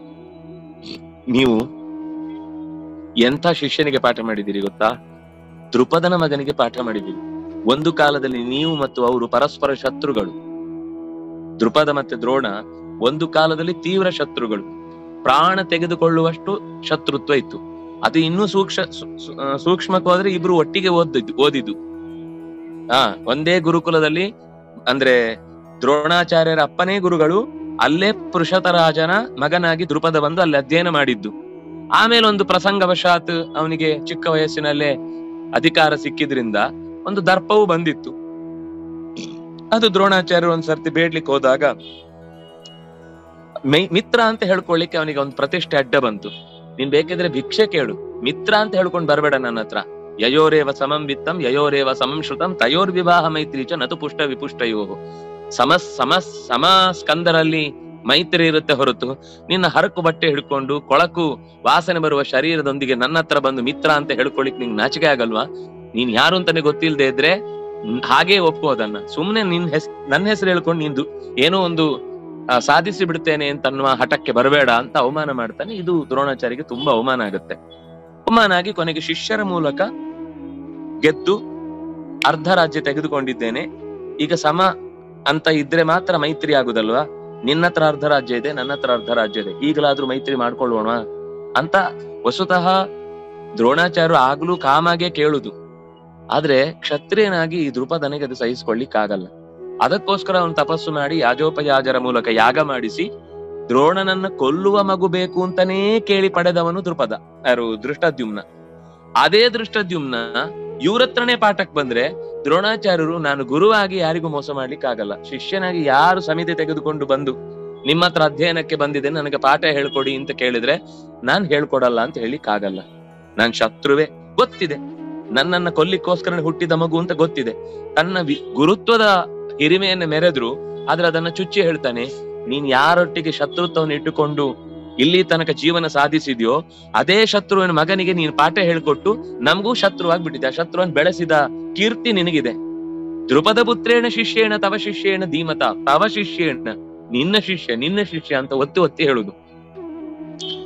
ಬಹಳ ಜನ ಈ ಮೊದಲನೇ ಅಧ್ಯಾಯದಲ್ಲಿ ಏನು ಇಲ್ಲ ಹೇಳುದು. ಗೀತೆಯಲ್ಲಿ 18 ಅಧ್ಯಾಯದಲ್ಲಿ ಮೊದಲನೇ ಅಧ್ಯಾಯದಲ್ಲಿ ಬರೀ ಸುಮ್ನೆ ಅದು ಒಂದೇನೋ ಸಂವಾದ, ಏನೇನಾಗುತ್ತೆ ಅಂತ ಅವ್ರವ್ರು ಬಡ್ಕೊಳ್ತಾರೆ ಅಂತ. ಆದ್ರೆ ಉಳಿದ 17 ಅಧ್ಯಾಯಗಳಲ್ಲಿ ಏನೇನು ಉತ್ತರಗಳಿವೆ ಅದೆಲ್ಲ ಉತ್ತರ ಈ 1ನೇ ಅಧ್ಯಾಯದಲ್ಲಿರುವ ಜಿಜ್ಞಾಸೆಗಳಿಗೇನೆ ಉತ್ತರ. ಅದು ಇಲ್ಲಿ ಎಷ್ಟು ವ್ಯಾಮೋಹ, ಎಷ್ಟು ಈರ್ಷ್ಯೆ, ಎಷ್ಟು ನಂಜು, ಎಷ್ಟು ಸ್ವಾರ್ಥಗಳ ಮುಖಗಳು ಕಾಣಿಸ್ತಾವೆ ಅಂದ್ರೆ ದುರ್ಯೋಧನ ಮತ್ತು ಅರ್ಜುನರ ಇಬ್ಬರ ಬಾಯಲ್ಲೂ ಬಂದ 2 ಮುಖವಾದ ದಾರಿ ತಪ್ಪುವ ಪ್ರಸಂಗಗಳನ್ನ ಅದು ಉಲ್ಲೇಖ ಮಾಡುತ್ತೆ. ಹಾಗಾಗಿ ಮುಂದೆ ಹೇಳ್ತಾನೆ, ಅತ್ರ ಶೂರ ಮಹೇಶ್ವಾಸ ಭೀಮ ಅರ್ಜುನ ಸಮಾಯುಧಿ ಯಯುಧಾನೋ ವಿರಾಟಶ್ಚ ದ್ರುಪದಶ್ಚ ಮಹಾರಥ. ನೋಡಿಲ್ಲಿ ಯಾರೆಲ್ಲ ಶೂರರಿದ್ದಾರೆ ಅಂತ. ಮಹೇಶ್ವಾಸ ಅಂದ್ರೆ ಎತ್ತರದ ಬಿಲ್ಲನ್ನ ಹೆದೆಯೇರಿಸಲು ಗೊತ್ತಿರುವವರು ಅಂತ ಅರ್ಥ. ಇಶು ಅಂದ್ರೆ ಬಾಣ, ಮಹಾ ಇಶು ಅಂದ್ರೆ ದೊಡ್ಡ ಬಾಣ, ಆಸ ಅಂದ್ರೆ ಬಿಲ್ಲು. ಬಾಣವನ್ನ ದೊಡ್ಡದಾದ ಬಿಲ್ಲಿನಲ್ಲಿ ಇಟ್ಟು ದೂರದ ತನಕ ಎಸೆಯಬಲ್ಲ ತಾಕತ್ತಿರುವವರು ಮಹೇಶ್ವಾಸ. ಎಲ್ಲ ದೊಡ್ಡ ದೊಡ್ಡ ಬಿಲ್ಗಾರರೇ ಇರುವಂತದ್ದು. ಮಹೇಶ್ವಾಸ ಭೀಮಾರ್ಜುನ ಸಮಾಹ. ಅವನಿಗೆ ಪ್ರತಿಯೊಬ್ಬರನ್ನು ನೋಡಿದ್ರು ಇವನು ಭೀಮಂತರನೇ ನಿಂತಿದ್ದಾನೆ, ಇವನು ಅರ್ಜುನಂತರನೇ ಬಿಲ್ಲನ್ನು ಹಿಡ್ಕೊಂಡಿದ್ದಾನೆ. ಅಂದ್ರೆ ಅವರಿಂದ ಟ್ರೈನ್ ಆದವರಾದ್ರಿಂದಾಗಿ ಆ ಒಂದು ಸಮಾನ ಗುಣ ಕಾಣಿಸ್ತಿದೆ ಎಲ್ಲರಲ್ಲೂ. ಅಂದ್ರೆ ಅವರ ಮುಖದಲ್ಲಿರುವ ಧೈರ್ಯ, ದೇಹದಲ್ಲಿ ನಿಂತ ಭಂಗಿ. ಯಾಕಂದ್ರೆ ಕೆಲವರು ನಿಂತ ಭಂಗಿಯಲ್ಲೇ ಅವರಿಗೆ ಎಷ್ಟು ಉತ್ಸಾಹ ಇದೆ ಅಂತ ಗೊತ್ತಾಗುತ್ತೆ. ಪಾಠಕ್ಕೆ ಬದಲೇ ಬಂದಾಗ ಹಿಂಗೆ ಕೂತಿದ್ರೆ ಇವತ್ತ್ಯಾಕೋ ಹೆಚ್ಚು ಕೇಳುವ ಇರಾದೆ ಇಲ್ಲ ಇವರಲ್ಲಿ ಅಂತ ಅನ್ಸ್ಬಿಡುತ್ತೆ. ಕೇಳುವಾಗ್ಲೇ ಫಸ್ಟೇ ಒಂದು ಆ ಉತ್ಸಾಹ ಕಂಡಾಗ ಅದು ಗೊತ್ತಾಗುತ್ತೆ, ಮುಂದೆ ಹೋದಾಗ ಆ ಇಂಟ್ರೆಸ್ಟ್ ಅವರಲ್ಲಿ ಇದೆ ಅಂತ ಗೊತ್ತಾಗುತ್ತೆ. ಹಾಗೆ ಯುದ್ಧಕ್ಕೆ ಬಂದು ನಿಂತ ಶೈಲಿ, ಅವರ ಕಣ್ಣಿನಲ್ಲಿರುವ ತೇಜಸ್ಸು, ಅವರಿಗೆ ಆ ಉದ್ಘೋಷದಲ್ಲಿರುವಂತಹ ಉತ್ಸಾಹ ಅಂದ್ರೆ ಛಲ ಇತ್ಯಾದಿಗಳನ್ನು ನೋಡಿ ಇವರೆಲ್ಲರೂ ಭೀಮನ ಹಾಗೆ ಕಿರಿಚುತ್ತಾರೆ, ಅರ್ಜುನನ ಹಾಗೆ ನಿಂತಿದ್ದಾರೆ ಅನ್ನೋದನ್ನು ಯುದ್ಧದಲ್ಲಿ ಅವರಿಗೆ ಸಮರಾದಂತಹ ಈ ಮಹೇಶ್ವಾಸರನ್ನೆಲ್ಲ ನೋಡು. ಯಾರೆಲ್ಲ? ಯಯುಧಾನೋ ವಿರಾಟಶ್ಚ ದ್ರುಪದಶ್ಚ ಮಹಾರಥ ದೃಷ್ಟಕೇತುಶ್ಚೇಕಿತಾನ ಕಾಶಿರಾಜಶ್ಚ ವೀರ್ಯವಾನ್ ಪುರುಜಿತ್ ಕುಂತಿಭೋಜಶ್ಚ ಶೈವ್ಯಶ್ಚ ನರಪುಂಗವ ಯುಧಾಮನ್ಯಶ್ಚ ವಿಕ್ರಾಂತ ಉತ್ತಮೋಜಾಶ್ಚ ವೀರ್ಯವಾನ್. ಕೊನೆದು ಸೌಭದ್ರ. 11 ಜನರ ಹೆಸರನ್ನ ಉಲ್ಲೇಖ ಮಾಡ್ತಾನೆ. ಯಯುಧಾನ, ವಿರಾಟ, ದ್ರುಪದ, ದೃಷ್ಟಕೇತು, ಚೇಕಿತಾನ, ಕಾಶಿರಾಜ, ಪುರುಜಿತ್, ಕುಂತಿಭೋಜ, ಶೈಬ್ಯ, ಯುಧಾಮನ್ಯು, ಉತ್ತಮೋಜಸ್ ಮತ್ತು ಸೌಭದ್ರ. ಅಲ್ಲಿಗೆ 11 ಆಯ್ತಾ 12 ಆಯ್ತಾ? ಹಾಗಾದ್ರೆ ಯಾವ್ದೋ ಒಂದು ಆಚೆ ಎಕ್ಸ್ಟ್ರಾ ಬಿತ್ತು. ಯಯುಧಾನ, ವಿರಾಟ, ದ್ರುಪದ, ದೃಷ್ಟಕೇತು, ಚೇಕಿತಾನ, ಕಾಶಿರಾಜ, ಪುರುಜಿತ್, ಕುಂತಿಭೋಜ, ಶೈಬ್ಯ, ಯುಧಾಮನ್ನು, ಉತ್ತಮೋಜಸ್. ಕರೆಕ್ಟ್. ಅದು ದ್ರೌಪದಿಯರು ಇವರೆಲ್ಲ ಅಂದ್ರೆ ಹೊರಗಿಂದ ಬಂದವರಲ್ಲ. ಯಾರು ಸುಭದ್ರೆಯ ಮಗ ಅಭಿಮನ್ಯು ಮತ್ತು ದ್ರೌಪದಿಯ ಮಕ್ಕಳು 5 ಜನ, ಇವರು ಅವರೇ ಅಂದ್ರೆ ಅದೇ ಮಕ್ಕಳೇ. ಹೊರಗಿನಿಂದ ಬಂದ 11 ಜನರ ಹೆಸರನ್ನು ಉಲ್ಲೇಖ ಮಾಡ್ತಾನೆ. ಅಂದ್ರೆ ಅದು ಶ್ಲೋಕವೇ ಬೇರೆ, ಇದು ಶ್ಲೋಕವೇ ಬೇರೆ. 11 ಜನರ ಉಲ್ಲೇಖ ಮಾಡ್ತಾನೆ. ಇನ್ನು ದ್ರೌಪದೇಯ ಸೌಭದ್ರೋ ದ್ರೌಪದೇಯಾಶ್ಚ ಸರ್ವ ಏವ ಮಹಾರಥಾ, ಇವರೆಲ್ಲ ಮಹಾರಥಿಕರಿದ್ದಾರೆ. ಇನ್ನು ಅಸ್ಮಾಕಂತು ವಿಶಿಷ್ಟಾಯೇ ತಾನ್ ನಿಬೋಧ, ಇವರೇ ಸೇನೆ ಸಿದ್ಧ ಮಾಡಿದ್ದು. ಮತ್ತೆ ಅವ್ರಿಗೆ ಹೇಳ್ತಾನೆ, ನಮ್ಮಲ್ಲಿ ಯಾರ್ಯಾರಿದ್ದ ಅಂತ ತಿಳ್ಕೊಂಬಿಡಿ ಒಂದ್ಸಲ. ತಾನ್ ನಿಬೋಧ, ನಮ್ಮಲ್ಲಿ ಯಾರ್ಯಾರಿದ್ದಾರೆ ಅಂತ ಗೊತ್ತಿಲ್ಲ ನಿಮ್ಗೆ, ಮರ್ತೋಗಿದೆ. ಸ್ವಲ್ಪ ವಯಸ್ಸಾಯ್ತಲ್ಲ, ಹಳೇದೆಲ್ಲ ನಿಮಗೆ ನೆನ್ಪಿಟ್ಕೊಳ್ಳೋ ಅಭ್ಯಾಸ ಕಮ್ಮಿ ಅಂತ ಅನ್ಸುತ್ತೆ. ಅದಕ್ಕೋಸ್ಕರ ನಮ್ಮ ಕಡೆಯ ಸೈನ್ಯದ ಲೆಕ್ಕಾಚಾರ ಹೇಳ್ತೇನೆ. ಭವಾನ್ ಅಂದ್ರೆ ದ್ರೋಣಾಚಾರ್ಯರು, ಭೀಷ್ಮಶ್ಚ, ಕರ್ಣಶ್ಚ, ಕೃಪಶ್ಚ, ಅದು ಸಮಿತಿಂಜಯ ಅಂದ್ರೆ ಯುದ್ಧದಲ್ಲಿ ಗೆಲ್ಲುವವ, ಅದು ವಿಶೇಷಣ. ಅಶ್ವತ್ಥಾಮ, ವಿಕರ್ಣಶ್ಚ, ಸೌಮದತ್ತಿಸ್ತಥೈವಚ, 7 ಜನ. ನಮ್ಮ ಸೇನೆಯಲ್ಲಿ 7 ಜನರ ಹೆಸರನ್ನು ಹೇಳ್ತಾನೆ. ಎದುರಾಳಿಯ ಸೈನ್ಯದಲ್ಲಿ 11 ಜನರ ಹೆಸರನ್ನು ಹೇಳ್ತಾನೆ. ನೀವು ಈ ಸಂಖ್ಯೆ ತುಂಬಾ ಸ್ವಾರಸ್ಯ. ವಸ್ತುತಃ 11 ಅಕ್ಷೋಹಿಣಿ ಸೈನ್ಯ ನಮ್ಮಲ್ಲಿರುವುದು, ಅದರಲ್ಲಿ ಹುಡುಕಿದ್ರೆ ಸಿಕ್ಕಿದ್ 7. ಅವರಲ್ಲಿ 7 ಅಕ್ಷೋಹಿಣಿ ಸೈನ್ಯ ಇರುವುದು, ಆದ್ರೆ ಹೆಸರುಗಳನ್ನು ಹೇಳಿದ್ದು 11. ಅಂದ್ರೆ ಸೈನ್ಯ ಎಷ್ಟಿದೆ ಅನ್ನೋದು ಮುಖ್ಯ ಅಲ್ಲ, ಅದರಲ್ಲಿ ಯಾರು ವೀರರಾಗಿ ಕಾಣಿಸಿಕೊಳ್ತಾರೆ ಅನ್ನೋದು ಮುಖ್ಯ ಅಂತ. ಹಾಗಾಗಿ ಈ ಸಂಖ್ಯೆಯನ್ನೇ ಲೆಕ್ಕಾಚಾರ ಮಾಡುವಾಗ ಅವನ ಒಳಗೆ ಸೋಲು ಕುದೀತಾ ಇದೆ. ನಾವು ಸೋಲ್ತೀವಿ ಅಂತ ಒಳಗಿನ ಒಂದು ಭಯ ಅವನನ್ನ ಕಾಡ್ತಾ ಇದೆ. ಹಾಗಾಗಿ ಅಶ್ವತ್ಥಾಮ, ವಿಕರ್ಣ, ಸೌಮದತ್ತಿ ಮೊದಲಾದ 7 ಜನ ನಮ್ಮ ಕಡೆಯಲ್ಲಿ ನಿಂತಿದ್ದಾರೆ. ಸೌಮದತ್ತಿ ತಥೈವಚ ಅನ್ಯೇಚ ಬಹವ ಶೂರಾಹ, ಇನ್ನೂ ಇದ್ದಾರೆ ಬಹಳ ಜನ. ಇನ್ಯಾರು ವೀರರೇ ಇಲ್ಲ ಅಂತ ಹೇಳಿದ್ದಲ್ಲ. ಅವರೆಲ್ಲ ಹೇಗೆ ಅಂದ್ರೆ ಮದರ್ಥೆ ತ್ಯಕ್ತ ಜೀವಿತ, ಸಾಯ್ಲಿಕ್ಕೋಸ್ಕರ ಬಂದವರು. ರಾಮಾಯಣದಲ್ಲಿ ವಿಶ್ವಾಮಿತ್ರರು ಯುದ್ಧದ ಅಥವಾ ಯಜ್ಞದ ಪರಿರಕ್ಷಣೆಗೋಸ್ಕರ ರಾಮ ಲಕ್ಷ್ಮಣರನ್ನ ಕಳುಹಿಸಿಕೊಡು ಅಂತ ದಶರಥನ ಹತ್ರ ಕೇಳ್ಲಿಕ್ ಬರ್ತಾರೆ. ಕೇಳ್ಲಿಕ್ ಬಂದಾಗ ದಶರಥ, ಅಯ್ಯೋ ಅವರಿಗೆ ಬ್ಯಾಟಲ್ ಫೀಲ್ಡ್ ಅಲ್ಲೆಲ್ಲ ಇಳಿದು ಗೊತ್ತೇ ಇಲ್ಲ, ಹುಡುಗರು ಇನ್ನೂ 16 ತುಂಬಿಲ್ಲ, ನಾನ್ ಬೇಕಾದ್ರೆ ಬರ್ತೇನೆ. ಅದು ಯಾಕೆಂದ್ರೆ ಅವ್ನ ಕಾಡಿನ ಬಗ್ಗೆ ಅವನಿಗೆ ಗೊತ್ತಿದೆ, ಅವ್ನು ಹಿಂದೆ ಯುದ್ಧ ಮಾಡಿದ್ದದ್ದು. ಈ ದೈತ್ಯರದ್ದೆಲ್ಲ ಒಂದು ರೀತಿ ಮಾಯಾ ಯುದ್ಧ. ಅವ್ರು ಇಲ್ಲಿ ನಿಂತ ಕಾಣಿಸ್ತಾ ಇರುತ್ತೆ, ಬಾಣ ಹೊಡೆದ್ರೆ ಅವ್ರು ಅಲ್ಲಿ ಇರುದಿಲ್ಲ, ಈ ಕಡೆಯಿಂದ ಅವ್ರು ಹೊಡಿತಾ ಇರ್ತಾರೆ. ಹಾಗಾಗಿ ಅವನಿಗೆ ಭಯ, ಮಗನಿಗೆ ಏನ್ ತೊಂದರೆ ಆಗ್ಬಿಡುತ್ತೋ ಅಂತ. ಆಗ ಅವನು ಹೇಳ್ತಾನೆ, ನನ್ನ ಜೀವ ಇರುವ ತನಕ ನಾನು ನಿಮ್ಮ ಯಜ್ಞದ ಸಂರಕ್ಷಣೆಗೋಸ್ಕರ ಬರ್ತೇನೆ, ನಾನು ಪ್ರಾಣ ಬಿಟ್ಟಾದ್ರೂ ಸರಿ ನಿಮ್ಮ ಯಜ್ಞವನ್ನ ರಕ್ಷಿಸ್ತೇನೆ ಅಂತ. ಅದಕ್ಕೆ ವಿಶ್ವಾಮಿತ್ರ ಹೇಳುವ ಮಾತು ಚೆನ್ನಾಗಿದೆ, ನಂಗೆ ಪ್ರಾಣ ಬಿಡೋರು ಬೇಡ, ನಂಗೆ ಪ್ರಾಣ ಉಳಿಸೋರು ಬೇಕು. ಅದಕ್ಕೆ ನಾನು ನಿನ್ ಮಗನನ್ನು ಕೇಳ್ತಾ ಇರೋದು. ನಾನ್ ನಿನ್ನ ಸಾಮರ್ಥ್ಯವನ್ನ ಕ್ಷುಲ್ಲಕ ಅಂತ ಹೇಳುತ್ತಿಲ್ಲ, ನಿನ್ನ ಯೌವನದ ಕಾಲದಲ್ಲಿ ಬೇಕಾದಷ್ಟು ಧರ್ಮದ ಕಾರ್ಯ ಮಾಡಿದ್ದಿ, ಆದ್ರೆ ಈಗ ಅದು ರಾಮನ ಕೈಯಲ್ಲೇ ಆಗ್ಬೇಕು ಅನ್ನೋದಕ್ಕೋಸ್ಕರ ನಾನು ರಾಮನನ್ನು ಕರ್ಕೊಂಡು ಹೋಗ್ಲಿಕ್ಕೆ ಬಂದಿದ್ದೇನೆ, ಅವನು ಪ್ರಾಣ ಉಳಿಸ್ತಾನೆ ಅಂತ. ಅಂದ್ರೆ ಒಬ್ಬ ನಾಯಕನಿಗೆ ಯಾವತ್ತೂ ಕೂಡ, ಅಥವಾ ಮುನ್ನೇತ್ರವಾಗಿ ಯುದ್ಧದಲ್ಲಿ ಗೆಲ್ಲಬೇಕು ಅಂತ ಬಯಸುವವನು ತನ್ನ ಜೊತೆಗಿರುವವರನ್ನ ಹೇಗೆ ನೋಡ್ಬೇಕು ಅಂದ್ರೆ, ಗೆಲ್ಲಿಸ್ಲಿಕ್ ಬಂದಿದ್ದಾರೆ ಅಂತ ಅವ್ರ ಬಗ್ಗೆ ಫೀಲಿಂಗ್ ಇರ್ಬೇಕು. ಸಾಯ್ಲಿಕ್ ಬಂದಿದ್ದಾರೆ ಅಂತ ತನ್ನ ಪಕ್ಷದ ಮಂದಿಯನ್ನೇ ತ್ಯಕ್ತ ಜೀವಿತಾಹ ಅಂತಂದ್ರೆ, ಸತ್ತೋಗ್ಲಿಕ್ ಬಂದಿದ್ದಾರೆ, ಸಾಯ್ಲಿಕ್ ಬಂದಿದ್ದಾರೆ ಅಂತಂದ್ರೆ ಅವನು ಆಗ್ಲೇ ಅವರನ್ನ ಕೈ ಬಿಟ್ಟಾಗಿದೆ ಅಂತ ಅರ್ಥ. ಹಾಗಾಗಿ ಮದರ್ಥೆ ತ್ಯಕ್ತ ಜೀವಿತಾಹ ನಾನಾ ಶಸ್ತ್ರ ಪ್ರಹರಣ, ಹಲವು ಬಗೆಯ ಶಸ್ತ್ರಗಳನ್ನ ಹಿಡಿದು ಹೊಡೆದಾಡಬಲ್ಲವರು. ಸರ್ವೇ ಯುದ್ಧ ವಿಶಾರದಾಹ, ಎಲ್ಲ ಬಗೆಯ ಯುದ್ಧಗಳಲ್ಲೂ ಕೂಡ ವಿಶಾರದ ಅಂತಂದ್ರೆ ವಿವಿಧ ರೀತಿಯ ಜ್ಞಾನ ಉಳ್ಳವರು. ಶಾರದಾ ಅನ್ನೋ ಶಬ್ದದ ಅರ್ಥವು ಅದೇ. ಶಾರದಾ ಅಂತ ಸ್ತ್ರೀ ಹೆಸರಾದಾಗ ಸರಸ್ವತಿಗೆ ಆ ಹೆಸರು. ಶರ ಅಂದ್ರೆ ಒಂದರ್ಥ ಬಾಣ, ಇನ್ನೊಂದರ್ಥ ಶರ ಅಂದ್ರೆ ಈ ಶರೀರ. ಯಾವುದು ನಾಶವಾಗುತ್ತೋ ಅದು ಶರ.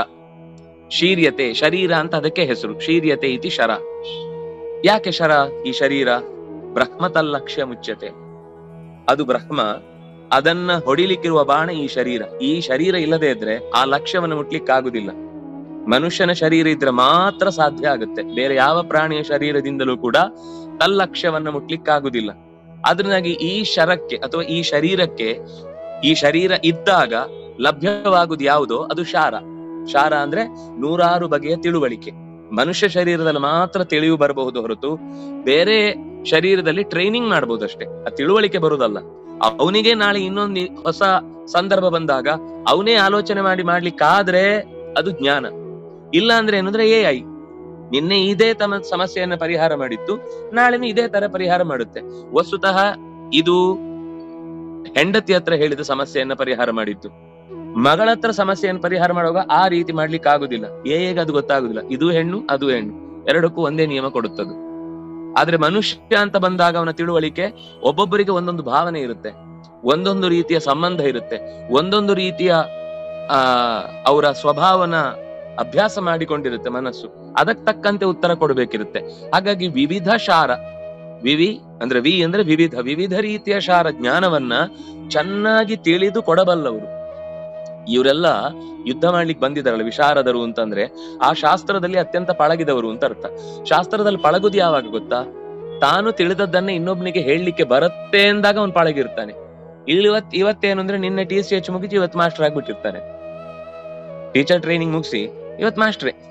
ಜೀವನದಲ್ಲಿ ಯಾವ ಅನುಭವ ಆಗದೆ ಇದ್ರು ಕೂಡ ಟೆಕ್ಸ್ಟ್ ಅಲ್ಲಿ ಇದ್ದಿದ್ದನ್ನ ಉರು ಹೊಡೆದು ಒಪ್ಪಿಸ್ಲಿಕ್ಕೆ ಏನಾಗ್ಬೇಕು? ಇದು ಇವತ್ತಿನ ಸಮಸ್ಯೆ ಅಲ್ಲ, ಪತಂಜಲಿಯ ಕಾಲದಲ್ಲೇ ಇದ್ದ ಸಮಸ್ಯೆ. ಅವನೇ ಹೇಳುವ ಮಾತು ತ್ವರಿತಮತೀತ್ಯ ಅದ್ಯತ್ವೇ ಪ್ರವಕ್ತಾರೋ ಭವಂತಿ ಅಂತ.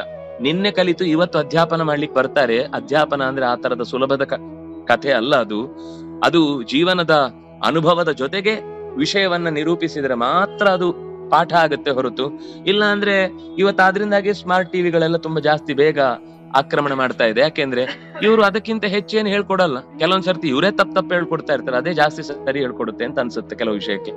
ಆದ್ರೆ ಅದೇನು ಅಂದ್ರೆ ಹೋದ ವರ್ಷವೂ ಅದೇ ತರ ಹೇಳುದು, ಈ ವರ್ಷವೂ ಅದೇ ತರ ಹೇಳುದು, ಮುಂದಿನ ವರ್ಷವೂ ಅದೇ ತರ ಹೇಳುದು. ನಾವು ಅದೇ ತರ ಆದ್ರೆ ವೇಸ್ಟ್. ನಾವು ಹೋದ್ಸಲ ಹೇಳುವಾಗ ನಮ್ಮ ಜೀವನದ ಅನುಭವದ ಪಕ್ವತೆ ಬೇರೆ, ಈ ವರ್ಷಕ್ಕಾಗುವಾಗ ಇನ್ನೂ ಹೆಚ್ಚಿನ ವಿಷಯಗಳು, ಇನ್ನೂ ಹೊಸ ಅನುಭವಗಳು, ಇನ್ನೂ ಹೊಸ ಉದಾಹರಣೆಗಳು ಸಿಕ್ಕು ನಾನು ಆ ವಿವರವನ್ನ ವಿದ್ಯಾರ್ಥಿಗೆ ಮುಟ್ಟಿಸ್ಲಿಕ್ಕೆ ಆಗುತ್ತೆ ಅಂದ್ರೆ ನಾನು ಅಪ್ಡೇಟ್ ಆಗ್ತಾ ಇರ್ಬೇಕು. ಹಿಂದಿನ ಕಾಲದ ಯಾವುದೋ ಉದಾಹರಣೆ ಇವತ್ತು ಅದು ಅನುಪಯುಕ್ತ ಅನ್ಸಿದ್ರೆ ನಾನು ಹೊಸ ಉದಾಹರಣೆ ತಗೊಂಡು ಮಾತಾಡ್ಬೇಕು. ವೇದಾಂತ ಹರಿಯುವ ನೀರು, ಅದು ಒಂದು ಕಡೆ ನಿಲ್ಬಾರ್ದು. ಆವಾಗ ತರ್ಕದ ಹಿನ್ನೆಲೆಯಲ್ಲಿ ಉತ್ತರ ಕೊಡ್ಬೇಕಿತ್ತು, ಅದರಿಂದಾಗಿ ತಾರ್ಕಿಕ ವ್ಯವಸ್ಥೆಯನ್ನ ಗಟ್ಟಿಯಾಗಿ ಇಟ್ಕೊಳ್ತಾ ಇದ್ರು. ಇವತ್ತು ತಾರ್ಕಿಕರು ಅಂತ ನಾವೇ ಹೇಳ್ಕೊಳ್ಬೇಕು ಹೊರತು ತಾರ್ಕಿಕರು ಅಂತ ಒಂದು ಪ್ರತ್ಯೇಕ ಒಂದು ಅಧ್ಯಯನದ ಪರಂಪರೆ ಇಲ್ಲ. ಇವತ್ತೇನು ಸವಾಲು? ವಿಜ್ಞಾನ, ವೈಜ್ಞಾನಿಕವಾಗಿ ಎಲ್ಲ ಸರಿ ಇದೆಯಾ ಅಂತ ಇವತ್ತು ಪ್ರಶ್ನೆ ಬರುತ್ತೆ. ವೇದಾಂತವನ್ನ ನಾವು ಆ ಹಿನ್ನೆಲೆಯಲ್ಲಿ ಇವತ್ತು ಯೋಚನೆ ಮಾಡಿ ಉತ್ತರ ಕೊಡಬೇಕಾಗುವಂತ ಸ್ಥಿತಿ ಬಂದ್ರೆ ಅದಕ್ಕೆ ಸರಿಯಾಗಿ ನಾವು ಉತ್ತರ ಕೊಡ್ಬೇಕು. ಅದು ಕೊಡದೇ ಇದ್ರೆ ವೇದಾಂತ ಅಪೂರ್ಣ. ಹಾಗಾಗಿ ಜೀವನದ ಧರ್ಮ ತತ್ತತ್ ಕಾಲದಲ್ಲಿ, ನಮ್ಮ ಅಪ್ಪನ ಕಾಲದಲ್ಲಿ ನಾನು ಅಂದ್ರೆ ಅಪ್ಪಂದ್ರೆ ಹೇಳುವಾಗ, ಅಜ್ಜಂದ್ರೆ ಹೇಳುವಾಗ ನಾವು ನಮ್ಮ ಹಿರಿಯರು ಏನಾದ್ರು ಹೇಳಿದ್ರೆ ಆಗುದಿಲ್ಲ ಅಂತ ಹೇಳಲೇ ಇಲ್ಲ. ನಾವು ಅವ್ರು ಹೇಳಿದ ತಕ್ಷಣ ಚುಪ್ ಚಾಪ್ ಅಂತ ಮಾಡ್ತಿದ್ವಿ. ಸರಿ ಅಪ್ಪ, ಅದು ನಿಮ್ ಕಾಲ. ಇವತ್ತು ಹಾಗಿಲ್ಲ, ಪ್ರಶ್ನೆ ಬರುತ್ತೆ, ಉತ್ತರ ಬೇಕು. ಯಾಕೆಂದ್ರೆ ಯಾಕೆ ಹೀಗ್ ಮಾಡ್ಬೇಕು ಅಂತ ಯಾವುದೋ ಒಂದು ಹಬ್ಬದ ಆಚರಣೆಯ ಬಗ್ಗೆಯೋ ಧರ್ಮ ಕಾರ್ಯದ ವಿವರಣೆಯ ಬಗ್ಗೆಯೋ ಪ್ರಶ್ನೆ ಬರುತ್ತೆ. ಬಂದಾಗ ಉತ್ತರ ಸಿಗ್ಬೇಕು. ಸಿಗದೆ ಸುಮ್ನೆ ಅಪ್ಪ ಹಾಕಿದ ಆಲದ ಮರ ಅಂತ ನೇತ್ ಹಾಕ್ಲಿಕ್ಕೆ ಆಗಲ್ಲ, ನೇತ್ ಬೀಳ್ಲಿಕ್ಕೆ ಆಗಲ್ಲ. ನಮ್ಗೆ ಉತ್ತರಗಳು ಬೇಕು.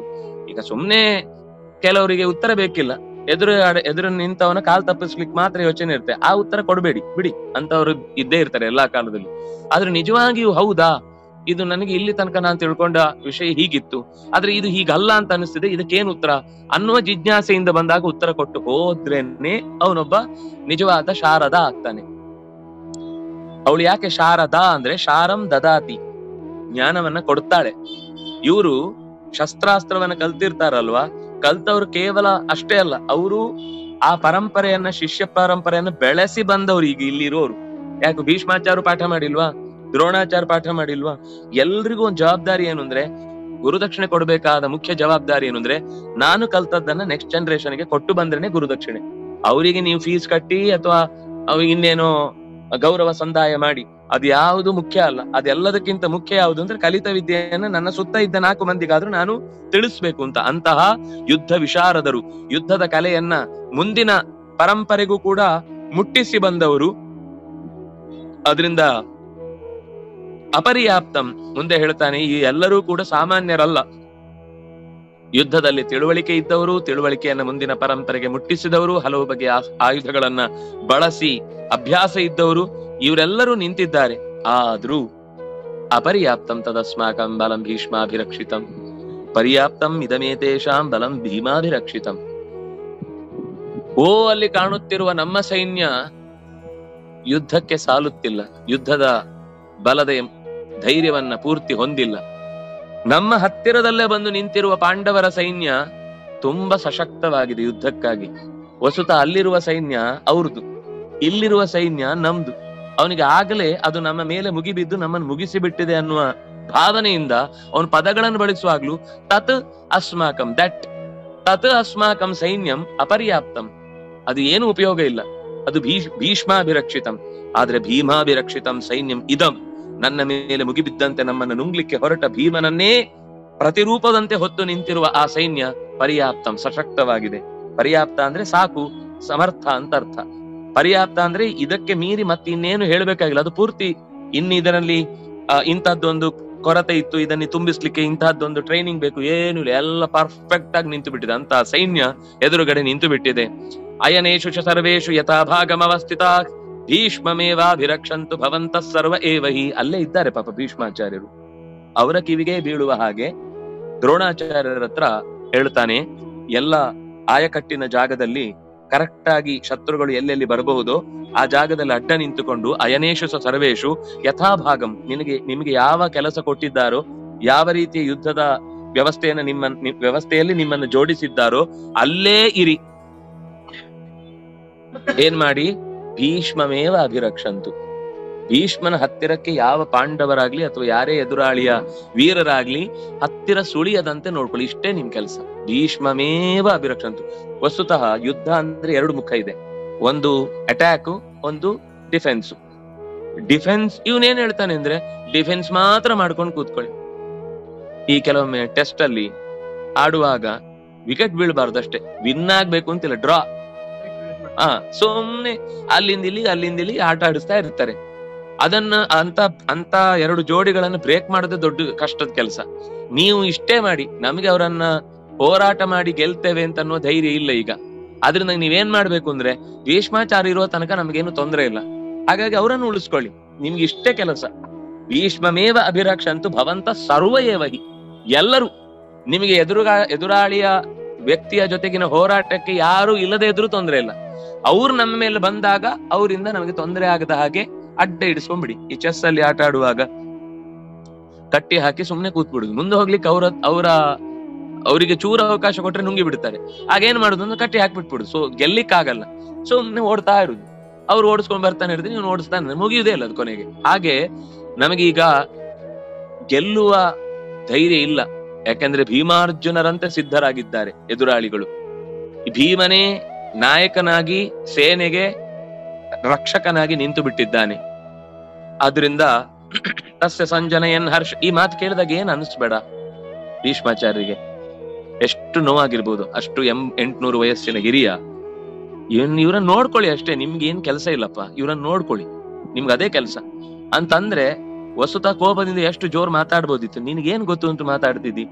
ಒಂದು ಕಾಲದಲ್ಲಿ ಆ ಕಾಲದ ಎಲ್ಲಾ ರಾಜರನ್ನು ಗೆಲ್ಲಬಲ್ಲ ವೀರಾದಿ ವೀರ, ಸಾಮಾನ್ಯರಲ್ಲ. ಈಗ ಶಕ್ತಿ ಇದ್ದು ಒಂದು ಅಧಿಕಾರವನ್ನು ನಡೆಸದೆ ಬಿಡುವುದಂತುಂಟಲ್ವಾ, ಅದು ತುಂಬಾ ದೊಡ್ಡ ತ್ಯಾಗ.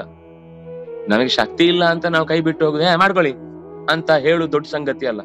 ಯಾರು ಕೈ ಹಿಡ್ಕೊಳ್ಳದೆ ಇದ್ರು ನಾನು ಹಿಡ್ಕೊಳ್ಳಿ ಇಲ್ಲಾಂದ್ರೆ ಅವನು ಮುಗಿಸ್ಬಿಡ್ತಿದ್ದೆ ಅಂತ ಹೇಳುದು ಕೇವಲ ಅದೊಂದು ತನ್ನ ಸೋಲನ್ನ ಮುಚ್ಚಿಕೊಳ್ಳಿಕ್ಕೆ ಮಾತಾಡುವ ರೀತಿ ಆಗುತ್ತೆ. ಬಿಟ್ರೆ ಇಲ್ಲಿ 525 ವರ್ಷಗಳ ಅಧ್ಯಯನ, ಯುದ್ಧದ ಹಿರಿಯರ ಅನುಗ್ರಹದ ತರಬೇತಿ. ಯಾಕಂದ್ರೆ ಪರಶುರಾಮನಿಂದ ಕಲಿತ ವಿದ್ಯೆ ಸಾಮಾನ್ಯ ಅಲ್ಲ ವಿದ್ಯೆ ಭೀಷ್ಮಾಚಾರ್ಯರದ್ದು. ಅವರು ಅಲ್ಲೇ ತಕ್ಷಣ ವಾಪಸ್ ಏನಾದ್ರೂ ಜೋರ್ ಮಾಡಿ ನಾನು ಹೊರಟಾಗ್ತೇನೆ ಅಂತ ಹೇಳ್ಬೋದಿತ್ತು. ಏನ್ ಮಾಡ್ತಾರೆ ಅಂದ್ರೆ, ಒಬ್ಬ ನಾಯಕನ ಲಕ್ಷಣ ಅದು. ಮುಂಚಿನ ಕಥೆ ಇದು.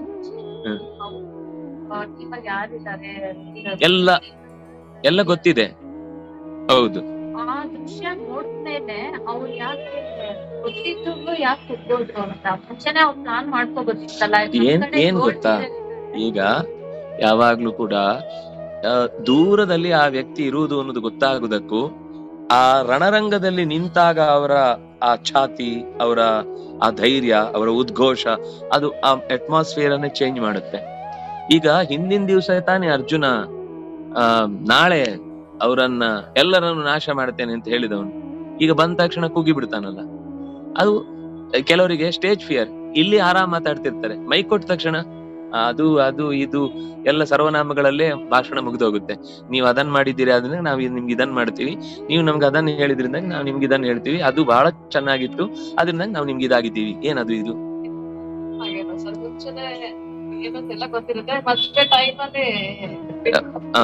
ಮನ್ಸು ವಿಚಲಿತ ಆಗ್ಬಿಡುತ್ತೆ. ಏನೋ ಇರುತ್ತೆ ಕೆಲವೆಲ್ಲ ಅಂದ್ರೆ ಈ ಘಟನೆ ನಡೆದ ಮೇಲೆ ಏನಾಗುತ್ತೆ ಅನ್ನೋದ್ರ ಯೋಚನೆ ಅಲ್ಲಿ ಹತ್ರ ಬಂತಲ್ಲ ಘಟನೆ. ಅಂದ್ರೆ ಸಾಯ್ತಾರೆ, ನಷ್ಟ ಆಗುತ್ತೆ, ತೊಂದರೆ ಆಗುತ್ತೆ, ಸೋತು ಬಿಟ್ರೆ ಏನಾಗುತ್ತೆ, ಮುಂದೆ ಪರಿಣಾಮ ಏನು, ನಮ್ಮನ್ನ ಈಗ ಹೇಗ್ ನೋಡ್ಕೊಳ್ತಾರೆ, ಮುಂದೆ ಜನ ಹೆಂಗ್ ನಮ್ಮನ್ನ ಮಾತಾಡಿಸ್ತಾರೆ, ಇದೆಲ್ಲ ಒಂಥರ ಒಳಗೆ ಗಲಿಬಿಲಿ ಇರುತ್ತಲ್ಲ. ಅದು ಆ ಪೂರ್ವ ಸಿದ್ಧತೆ ಹೊತ್ತಿಗೆ ಅಷ್ಟೆಲ್ಲ ತಲೆಗೆ ಹೋಗಿರಲ್ಲ. ಹನ್ನೊಂದು ಜನ ಇರುತ್ತಿದ್ದಾರೆ ಆ ಕಡೆ ಪಾಠ ಬಂದಾಗ, ನಮ್ ಕಡೆ 7 ಜನ ಇದ್ದಾರೆ, ಯಾಕೆ ಅವ್ರು ಸಿದ್ಧತೆ ಮಾಡ್ಕೊಟ್ಟಿಲ್ಲ? ಅಲ್ಲ, ವಸ್ತುತಃ ಇನ್ನೂ ಅನೇಕ ಜನ ಅಲ್ಲಿ ವೀರರಿದ್ದಾರೆ. ಅವನಿಗೆ ಆ ಹೊತ್ತಿಗೆ ಹೆಸರು ನೆನಪಾಗ್ಲಿಲ್ಲ. ಅವನಿಗೆ ನೆನಪಾಗಿದ್ದು ಆಚೆಯಿಂದ 11 ಈಚೆಯಿಂದ 7. ಅಂದ್ರೆ ಅದು ನಮ್ಗೆ ಒಂದು ಸೂಚನೆ, ಅದು ಓದುವವರಿಗೆ ಸೂಚನೆ. ಅಲ್ಲಿ 7 ಅಕ್ಷೋಹಿಣಿದ್ರು 11 ಹೆಸರು ಹೇಳ್ದ, ಇಲ್ಲಿ 11 ಅಕ್ಷೋಹಿಣಿದ್ರು 7 ಹೆಸರು ಹೇಳ್ದ. ಇದು ನಮ್ಗೆ ಸೂಚನೆ. ಅವನೇನ್ ಲೆಕ್ಕ ಮಾಡಿಯೋ ನಮ್ಮಲ್ಲಿ 7 ಇದ್ದಾರೆ ಅವರಲ್ಲಿ 11 ಇದ್ದಾರೆ ಅಂತ ಅವನ್ ತಲೆಯಲ್ಲಿ ಬಂದು ಹೇಳಿದ್ದಲ್ಲ. ಆದ್ರೆ ಯೋಚನೆ ಮಾಡುವಾಗ ಅವನಿಗೆ ಬಂದ ನೆನಪಾದ ಹೆಸರು ಅಷ್ಟೇ. ನಾವು ಕೂಡ ಭಾಷಣದಲ್ಲಿ ಏನೋ ಹೇಳ್ಬೇಕು ಅಂತ ಅನ್ಕೊಂಡಿರ್ತೇವೆ, ಅಯ್ಯೋ ಇದೊಂದು ವಿಷಯ ಬಿಟ್ಟೇ ಬಿಟ್ಟು ಈ ವಿಷಯ ಹೇಳಲೇಬೇಕು ಅಂತ ಅನ್ಕೊಂಡಿದ್ದೆ, ಕರೆಕ್ಟ್ ಅದೇ ವಿಷಯ ಮರೆತು ಹೋಯ್ತು ಅಂತ ನಾವು ಅನ್ಕೊಳ್ಳುವ ಹಾಗೆ ಯುದ್ಧ ಅನ್ನೋದು ಹಾಗೊಂದು ಅಧೈರ್ಯವನ್ನ ತಂದು ಬಿಡುತ್ತೆ. ತಸ್ಯ ಸಂಜನಯನ್ ಹರ್ಷಂ ಕುರು ವೃದ್ಧ ಪಿತಾಮಹ ಸಿಂಹನಾದಂ ವಿನತ್ಯೋಚ್ಚೈಃ ಶಂಖಂ ದದ್ಮೌ ಪ್ರತಾಪವಾನ್. ಭೀಷ್ಮಾಚಾರ್ಯರು ಉತ್ತರನೇ ಕೊಡ್ಲಿಲ್ಲ. ತಕ್ಷಣವೇ ತನ್ನ ಕೈಯಲ್ಲಿದ್ದ ಶಂಖನಾದವನ್ನ ಮಾಡಿ ಎದುರಾಳಿಗಳಿಗೆ ಸೂಚನೆ ಕೊಟ್ರು. ಇನ್ನು ಯೋಚನೆ ಮಾಡ್ತಾ ಕೂತ್ರೆ ಹೀಗೆ ನೀನ್ ಮಾಡ್ಲಿಲ್ಲ, ಅವನು ಮಾಡ್ಲಿಲ್ಲ, ಅದು ಬರ್ಲಿಲ್ಲ, ಇದು ಬರ್ಲಿಲ್ಲ ಅಂತ ಈ ಮಾತೆ ಬೆಳೀತಾ ಹೋಗುತ್ತೆ. ಯುದ್ಧ ಶುರುವಾದ್ರೆ ಎಲ್ಲ ಸರಿ ಹೋಗುತ್ತೆ ಅಂತ ಸಿಂಹನಾದಂ ಜೋರಾಗಿ ಒಂದ್ಸರ್ತಿ ಜಯಘೋಷವನ್ನ ಹಾಕಿ ಶಂಖಂ ದದ್ಮೌ, ಅದು ಭೀಷ್ಮಾಚಾರ್ಯ ಎಲ್ಲರಿಗಿಂತ ಹಿರಿಯರಾದ್ರಿಂದಾಗಿ ಅವರು ಶಂಖ ಊದಿದ್ರೆ ಬೇರೆಯವರೆಲ್ಲರೂ ಕೂಡ ಅದಕ್ಕೆ ಪ್ರತಿಯಾಗಿ ಸಪೋರ್ಟ್, ಒಬ್ರಿಂದ ಒಬ್ರು ಶಂಖ. ಅದು ಒಂದು ದೊಡ್ಡ ಟೀಮ್ ಇರುತ್ತೆ. ಇಲ್ಲಿಂದ ಕೊನೆಯ ತನಕ ಆ ಕಡೆ ಇರುತ್ತೆ, ಅಲ್ಲಿಂದ ಕೊನೆಯ ತನಕ ಇನ್ನೊಂದು ಟೀಮ್ ಇರುತ್ತೆ. ಅವರಿಗೆ ಇವನ ಶಂಖ ಊದಿತು ಅಂದ್ರೆ ನೀವಿನ್ನು ಯುದ್ಧಕ್ಕೆ ತಯಾರಾಗ್ಬೇಕು ಅಂತ ಹೇಳಿದ ಹಾಗೆ. ಹಾಗಾಗಿ ಶಂಖಂ ದದ್ಮೌ ಪ್ರತಾಪವಾನ್. ಪ್ರತಾಪವಾನ್ ಆ ಶಬ್ದ ಬಳಸಿದ ಉದ್ದೇಶವೂ ಕೂಡ ಕೋಪ ಇತ್ತು, ಆದ್ರೆ ಅದನ್ನ ಯುದ್ಧದ ಮುಖಕ್ಕಾಗಿ ಬಳಸ್ಕೊಂಡ. ಸಿಟ್ಟು ಬಂದ್ರೂ ಕೂಡ ಯಾವತ್ತೂ ಕೂಡ ಯಾವ್ದೋ ಒಂದು ವಸ್ತುವಿನ ಮೇಲೆ ತೋರಿಸಿದ್ರೆ ಏನು ಉಪಯೋಗ ಇಲ್ಲ.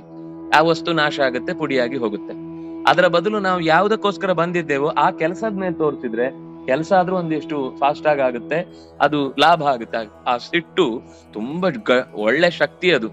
ಆದ್ರೆ ಅದನ್ನ ಹೇಗೆ ಮ್ಯಾನೇಜ್ ಮಾಡ್ಬೇಕು, ಹೇಗೆ ಅದನ್ನ ಉಪಯೋಗಿಸ್ಕೊಳ್ಬೇಕು ಅಂತ ಗೊತ್ತಿರ್ಬೇಕಷ್ಟೇ. ಯಾಕಂದ್ರೆ ಸಿಟ್ಟಿನ ತಾಕತ್ತಿನ ಮುಂದೆ ಬೇರೆ ನಾವು ನಿಜವಾದ ಆಸಕ್ತಿಯಿಂದ ಮಾಡುವಾಗ್ಲೂ ಅಷ್ಟು ಅದನ್ನ ಎದುರಿಸ್ಲಿಕ್ಕೆ ಆಗಲ್ಲ. ವಸ್ತುವನ್ನಾಗ್ಲಿ ಘಟನೆಯನ್ನಾಗ್ಲಿ ಸಿಟ್ಟು ಬಂದಾಗ ಎಲ್ಲ ಅನಾಯಾಸವಾಗಿ ಮುಗಿದು ಹೋಗ್ಬಿಡುತ್ತೆ. ಆದ್ರೆ ಸರಿಯಾದ ಚಾನೆಲ್ ಸಿಗ್ಬೇಕು, ಸರಿಯಾದ ಒಂದು ಮಾರ್ಜಿನ್ ಒಳಗೆ ಹೋಗುವಂತಹ ಒಬ್ರು ಗೈಡೆನ್ಸ್ ಕೊಡುವವರು ಇರ್ಬೇಕು. ಅಥವಾ ಆ ಮೂಲಕ ಅದು ನಾನು ಹೋಗ್ತಾ ಇರೋದು ಸರಿ ಅಂತ ಅವನಿಗೆ ಪ್ರಶ್ನೆ ಬಂದು ಉತ್ತರ ಸಿಗ್ತಾ ಹೋದಾಗ ಶಕ್ತಿ ಸದ್ವಿನಿಯೋಗ ಆಗುತ್ತೆ. ಹಾಗೆ ಇವನಿಗೆ ಸಿಟ್ಟು ಬಂದ್ರೂ ಕೂಡ ಶಂಖವನ್ನ ಊದುವ ಮೂಲಕ ತತಃ ಶಂಖಾಶ್ಚ ಭೇರ್ಯಶ್ಚ ಪಣವಾನಕ ಗೋಮುಖಾ ಸಹಸೈವಾಭ್ಯ ಹನ್ಯಂತ ಸಶಬ್ದಸ್ತು ಮುಲೋಭವತ್. ಶಂಖವನ್ನ ಜೋರಾಗಿ ಊದಿದ ಸದ್ದನ್ನ ಕೇಳಿದೊಡನೆ ಉಳಿದವರೆಲ್ಲರೂ ತಮ್ಮ ತಮ್ಮ ಶಂಖಗಳನ್ನು, ಭೇರಿಯನ್ನು, ಪಣವ ಆನಕ ಗೋಮುಖ, ಇದು ಯುದ್ಧಕ್ಕಾಗಿ ಬಳಸುವ ಇನ್ನಿತರ ಬೇರೆ ಬೇರೆ ವಾದ್ಯಗಳು. ಆನಕ ಅಂದ್ರೆ ದೊಡ್ಡ ಡೋಲು ಇದ್ದ ಹಾಗೆ, ಗೋಮುಖ ಅಂದ್ರೆ ಕಹಳೆ ತರ ಇರುತ್ತೆ, ಅದನ್ನ ಗೋಮುಖ ಅಂತ ಕರೀತಾರೆ. ಸಹಸೈವಾಭ್ಯಹನ್ ಅಂತ ಎಲ್ಲ ಒಟ್ಟೊಟ್ಟಿಗೆ ಬಾರಿಸಿದ್ರು. ಸಹಸೈವಾಭ್ಯಹನ್ಯ ಅಂತ ಸಶಬ್ದ, ಆ ರೀತಿಯ ಶಬ್ದವು ತುಮುಲೋ ಭವತ್, ಎಲ್ಲರ ಎದೆಯನ್ನ ನಡುಗಿಸುವ ಹಾಗಾಯ್ತು. ಒಂದು ಕಡೆ ಅಲ್ಲ, ಎಲ್ಲರೂ ಸೇರಿ ಒಟ್ಟೊಟ್ಟಿಗೆ ಅವರವರ ಟೀಮ್ ನಲ್ಲಿ ಅವರವರ ಹತ್ರ ಒಂದಿಷ್ಟು ಜನ ವಾದ್ಯ ಊದೋರು ಇದ್ದಿರು. ಎಲ್ಲರೂ ಒಟ್ಟಿಗೆ ಊದಿದ್ರಿಂದ ಒಂದು ದೊಡ್ಡ ನಾದ ಎದ್ದಿತು. ತತಶ್ವೇತೈರ್ಹಯೇ ಯುಕ್ತೆ ಮಹತಿ ಸ್ಯಂದನೆ ಸ್ಥಿತೌ ಮಾಧವ ಪಾಂಡವಶ್ಚೈವ ದಿವ್ಯೌ ಶಂಖೌ ಪ್ರದದ್ಮತು. ಬಿಳಿಯಾದ ಕುದುರೆಗಳನ್ನ, 4 ಕುದುರೆಗಳನ್ನ ಕಟ್ಟಿ ಹಾಕಿಕೊಂಡಿದ್ದ ದೊಡ್ಡ ರಥದಲ್ಲಿ ಕುಳಿತಿದ್ದ ಮಾಧವ ಮತ್ತು ಪಾಂಡವ ಅವರೂ ಕೂಡ ತಮ್ಮ ಕೈಯಲ್ಲಿದ್ದ ದಿವ್ಯವಾದ ಶಂಖಗಳನ್ನ ಊದಿದ್ರು. ಪಾಂಚಜನ್ಯಂ ಹೃಷಿಕೇಶೋ ದೇವದತ್ತಂ ಧನಂಜಯ ಪೌಂಡ್ರಂ ದದ್ಮೌ ಮಹಾಶಂಖಂ ಭೀಮಕರ್ಮ ವೃಕೋದರ. ಪಾಂಚಜನ್ಯ ಅನ್ನುವ ಹೆಸರಿನ ಶಂಖವನ್ನು ಹೃಷಿಕೇಶನು, ದೇವದತ್ತ ಅನ್ನುವ ಹೆಸರಿನ ಶಂಖವನ್ನು ಧನಂಜಯನು, ಪೌಂಡ್ರ ಅನ್ನುವ ಶಂಖವನ್ನ ವೃಕೋದರ ಭೀಮಸೇನನು. ಅದು ಹೇಳುವಾಗ ಮಹಾಶಂಖಂ ಭೀಮಕರ್ಮ. ಯಾವುದೇ ಕೆಲಸ ಮಾಡಿದ್ರು ದೊಡ್ಡ ಪ್ರಮಾಣದಲ್ಲೇ ಮಾಡುದು.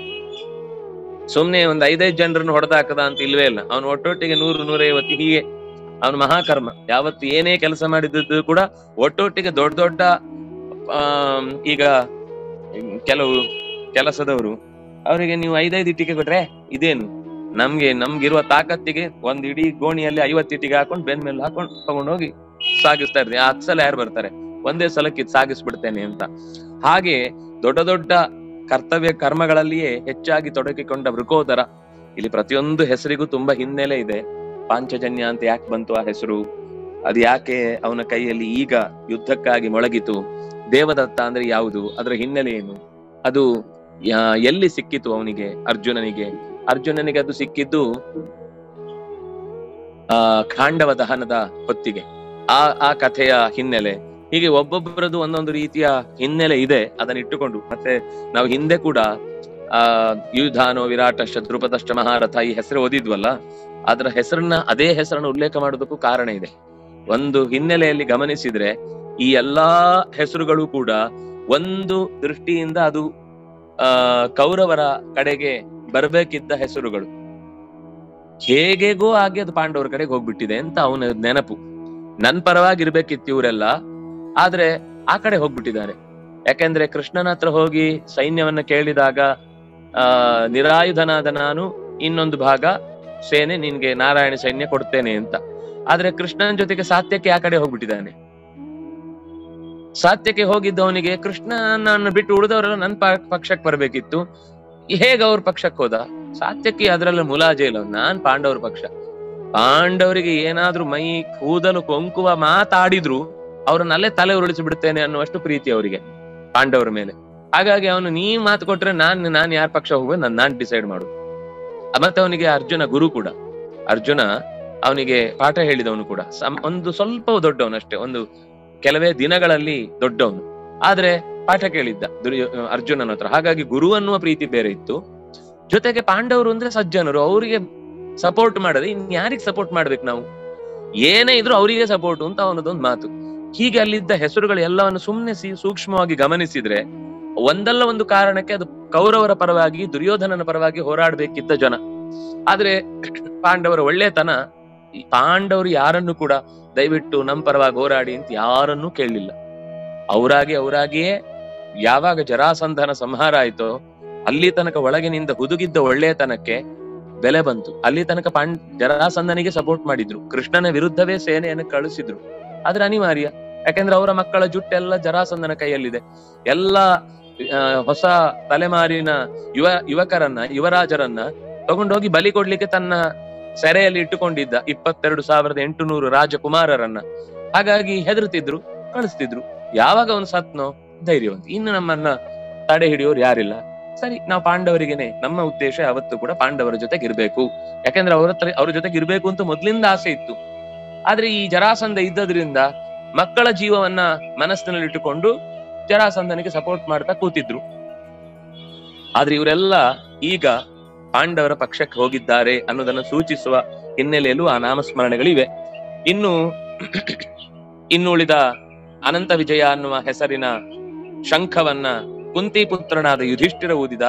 ಸಹದೇವ ಮತ್ತು ನಕುಲ ಇಬ್ರು ಕೂಡ ಮಣಿಪುಷ್ಪಕ ಮತ್ತು ಸುಘೋಷ ಅನ್ನುವ ಶಂಖಗಳನ್ನ ಊದಿದ್ರು.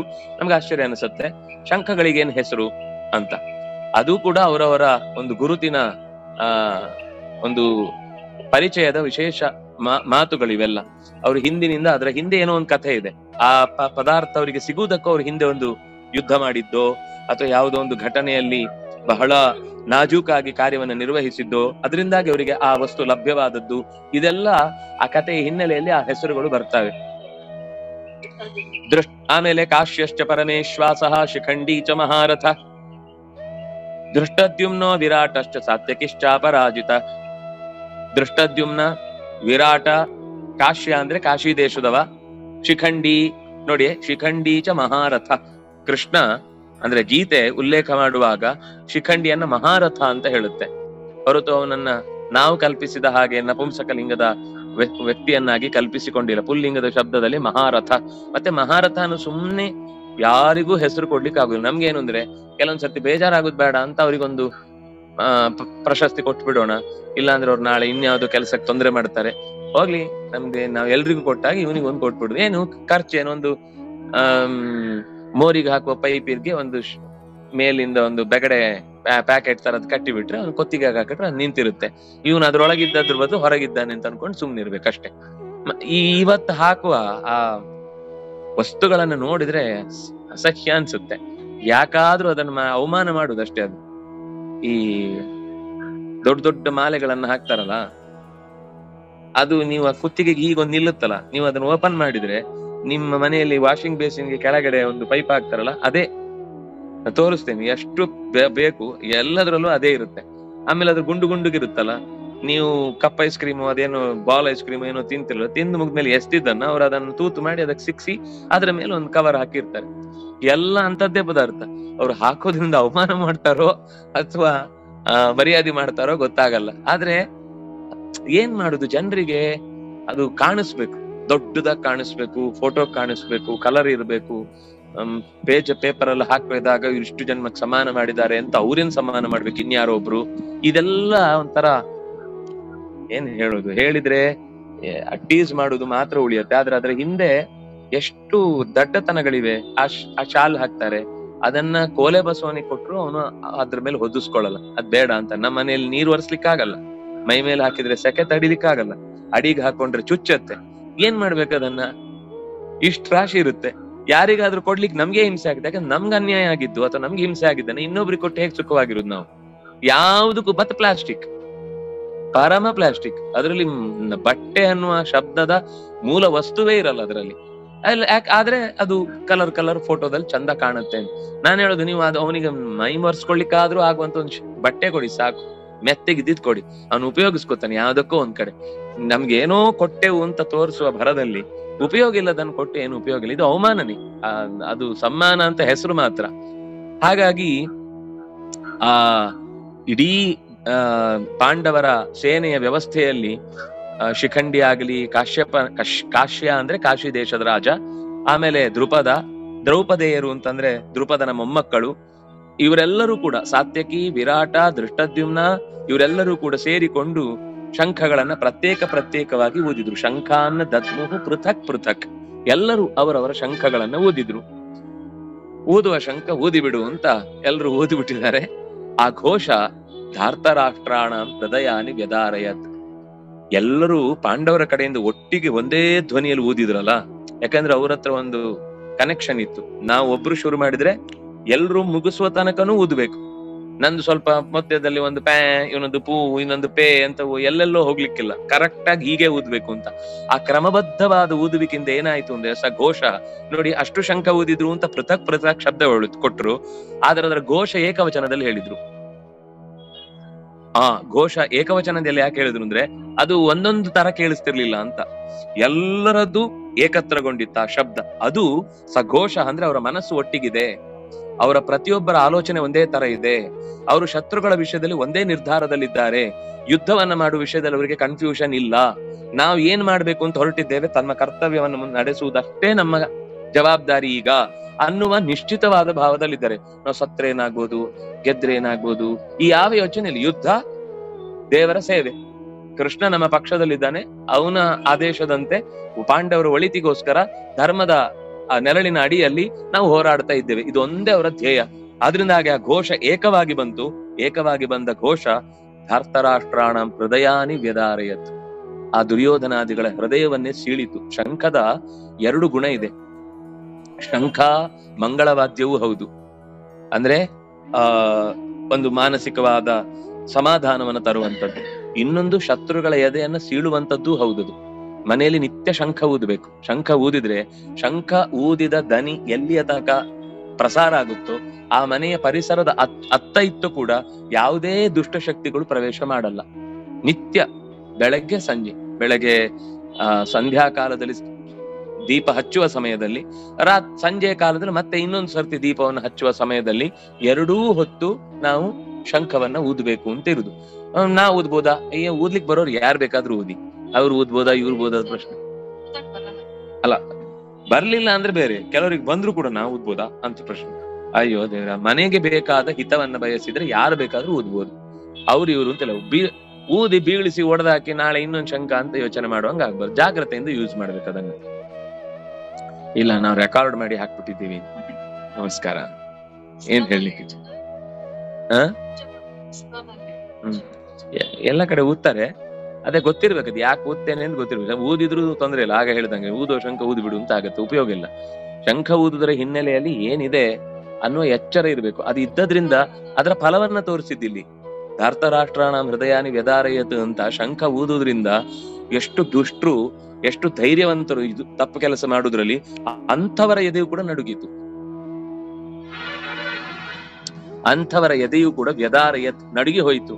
ಕೇವಲ ಅಷ್ಟೇ ಅಲ್ಲ, ನಭಶ್ಚ ಪೃಥಿವೀಂ ಚೈವ ತುಮುಲೋ ವ್ಯನುನಾದಯನ್. ಕೇಳಿಸತ್ತೆ ಒಳಗಿನಿಂದ. ಅದು ನೀವು ಲೋಟ ಇಟ್ಕೊಂಡ್ರು ಕೇಳಿಸುತ್ತೆ, ಶಂಖ ಅಲ್ಲ. ಅದು ಗಾಳಿ ಜಾಗ, ಖಾಲಿ ಜಾಗ ಇದ್ದಲ್ಲಿ ಹಾಗೆ ಕೇಳಿಸುತ್ತೆ. ಆದ್ರೆ ಶಂಖದಲ್ಲಿ ಊದಿದಾಗ ಅದರ ಧ್ವನಿ ಸ್ಪಷ್ಟವಾಗಿ ಹೊರಗೆ ಬರುತ್ತೆ. ಆದ್ರಿಂದಾಗಿ ಅದಕ್ಕೆ ಅಷ್ಟು ಮಹತ್ವ. ಆಕಾಶ ಭೂಮಿ ಎರಡೂ ಜಾಗಗಳಲ್ಲಿ ಈ ಶಂಖದ ನಾದ ತೆರಳಿ ಅಲ್ಲಿ ಮತ್ತಷ್ಟು ದುಷ್ಟರನ್ನ, ದುಷ್ಟ ಶಕ್ತಿಗಳನ್ನ ಅಲ್ಲಾಡಿಸಿ ಬಿಟ್ಟು ತುಮುಲೋ ವ್ಯನುನಾದಯನ್ ಅಥೋ ವ್ಯವಸ್ಥಿತಾನ್ ದೃಷ್ಟ್ವಾ ಧಾರ್ತರಾಷ್ಟ್ರಾನ್ ಕಪಿಧ್ವಜನಾದಂತಹ ಅರ್ಜುನನು ಒಟ್ಟಾಗಿ ಸೇರಿದ್ದಂತಹ ಧೃತರಾಷ್ಟ್ರನ ಮಕ್ಕಳಾದ ದುರ್ಯೋಧನಾದಿಗಳ ಒಟ್ಟೈಸುವಿಕೆಯನ್ನ ನೋಡಿ ಪ್ರವೃತ್ತೆ ಶಸ್ತ್ರ ಸಂಪಾತೆ, ಎಲ್ಲರೂ ಕೂಡ ಬಾಣ ಹಿಡಿದು ಎದೆ ಏರಿಸಿ, ಶಂಖ ಊದಿದ ಮೇಲೆ ಏನರ್ಥ? ಇನ್ನು ಬಾಣವನ್ನ ಹೂಡುವುದು ಅಂತ ಅರ್ಥ. ಹೂಡಿ ಎಲ್ಲರೂ ಶಸ್ತ್ರವನ್ನ ಇನ್ನೇನು ಬಿಟ್ರೆ ಈ ಕಡೆ ಬಂದು ಬೀಳ್ಬೇಕು. ಅಲ್ಲಿ ಮತ್ತೊಂದು ಸರ್ತಿ ಅದಕ್ಕೆ ಏನೋ ಒಂದು ಸಿಗ್ನಲ್ ಕೊಡ್ತಾರೆ, ಅವ್ನು ಹೀಗಂದ್ರೆ ಎಲ್ಲ ಹೋಗುತ್ತೆ.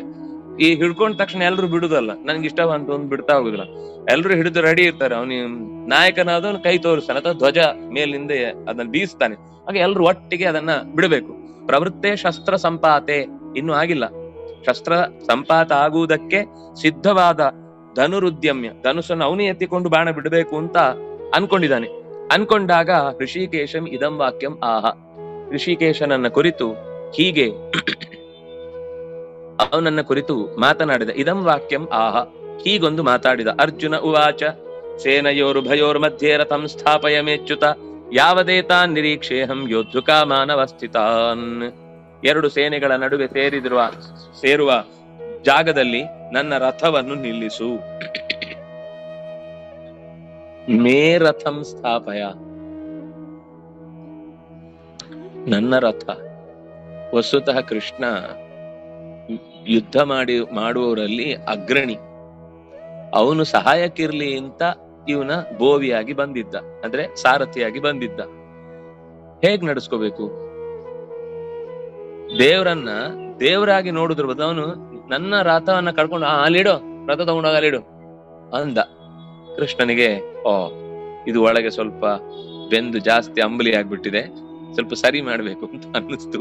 ಯಾವದೇತಾನ್ ನಿರೀಕ್ಷೇಹಂ ಯೋದ್ಧುಕಾ ಮಾನವಸ್ಥಿತಾನ್ ಕೈರ್ಮಯಾ ಸಹ ಯೋದ್ಧವ್ಯಂ ಅಸ್ಮಿನ್ ರಣ ಸಮುದ್ಯಮೆ ಯೋತ್ಸ್ಯಮಾನಾನವೇಕ್ಷೇಹಂ ಯಯೇ ತೇತ್ರ ಸಮಾಗತ ಧಾರ್ತರಾಷ್ಟ್ರಸ್ಯ ದುರ್ಬುದ್ಧೇ ಯುದ್ಧೇ ಪ್ರಿಯ ಚಿಕೀರ್ಷವಃ.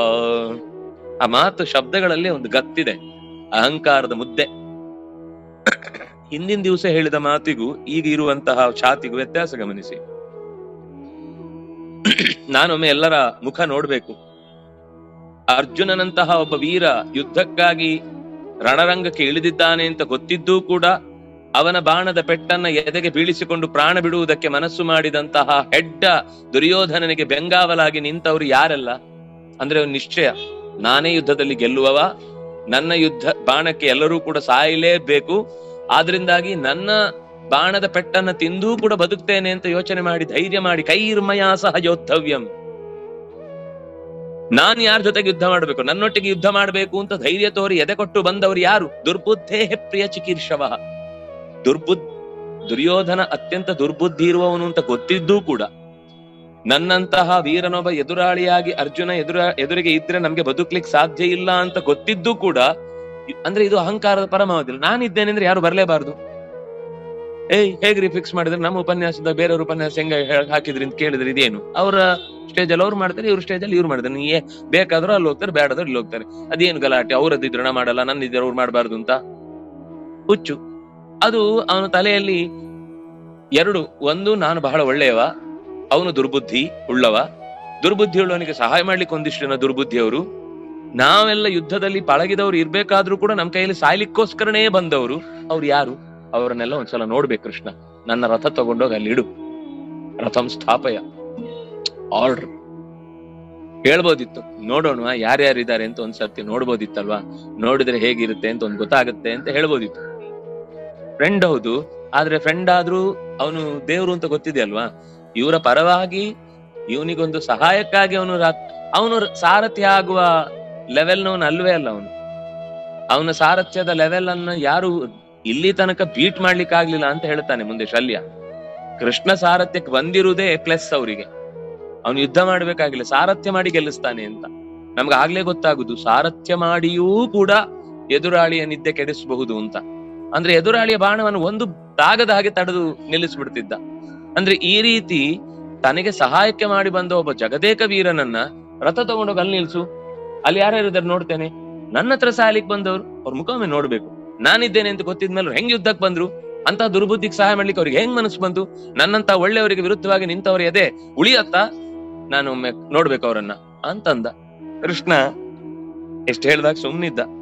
ಸಂಜಯ ಉವಾಚ, ಸಂಜಯ ಹೇಳ್ತಾನೆ, ಏವ ಮುಕ್ತೋ ಋಷಿಕೇಶೋ ಗುಡಾಕೇಶೇನ ಭಾರತ.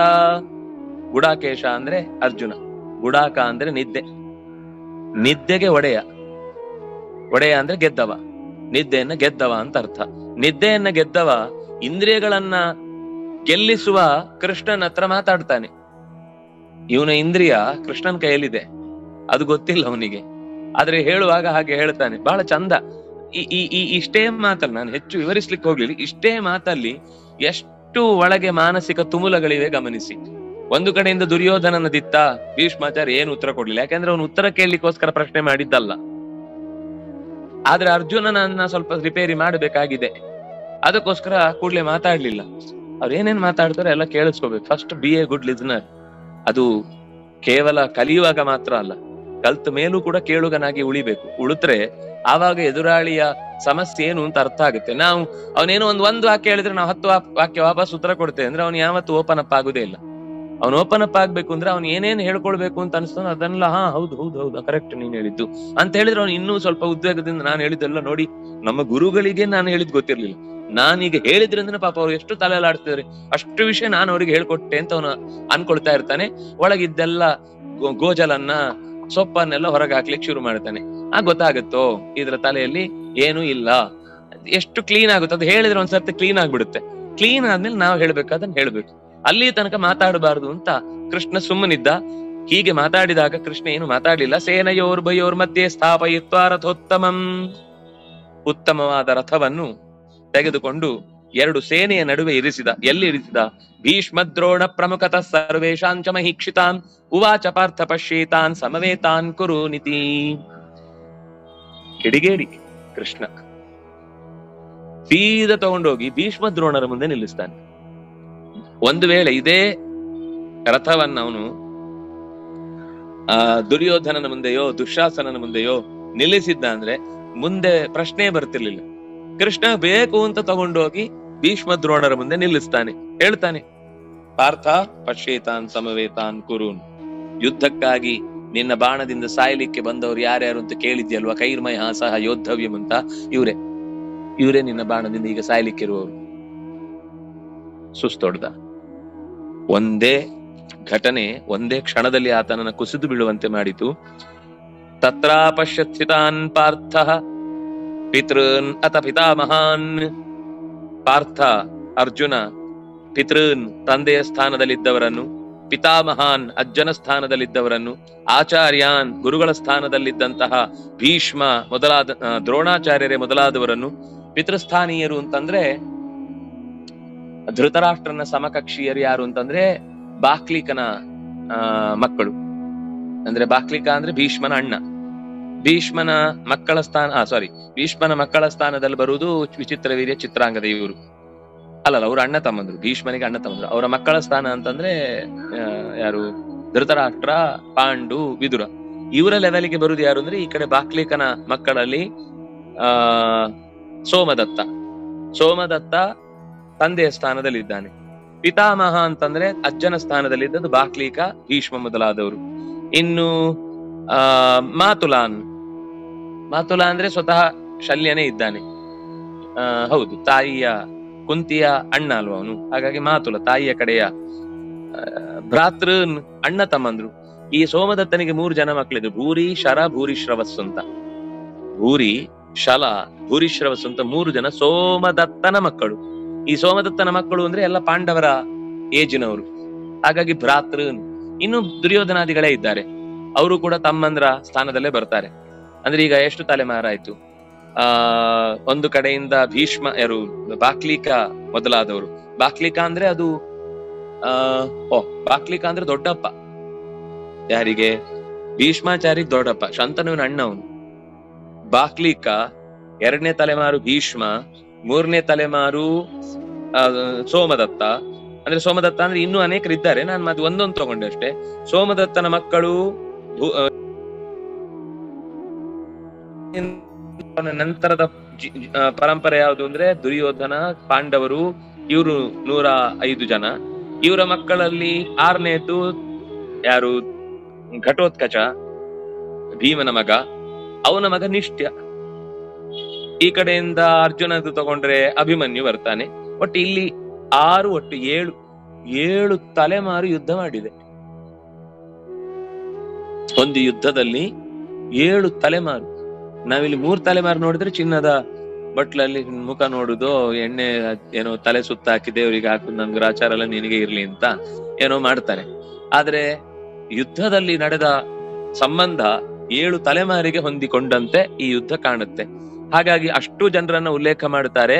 ಪುತ್ರಾನ್, ಮಕ್ಕಳ ಸ್ಥಾನೀಯರಾದ ಅಭಿಮನ್ಯುವೇ ಮೊದಲಾದಂಥವ್ರು. ಲಕ್ಷಣ ಅಂತ ದುರ್ಯೋಧನನ ಮಗ, ಇವನ ಮಗ ಅಭಿಮನ್ಯು.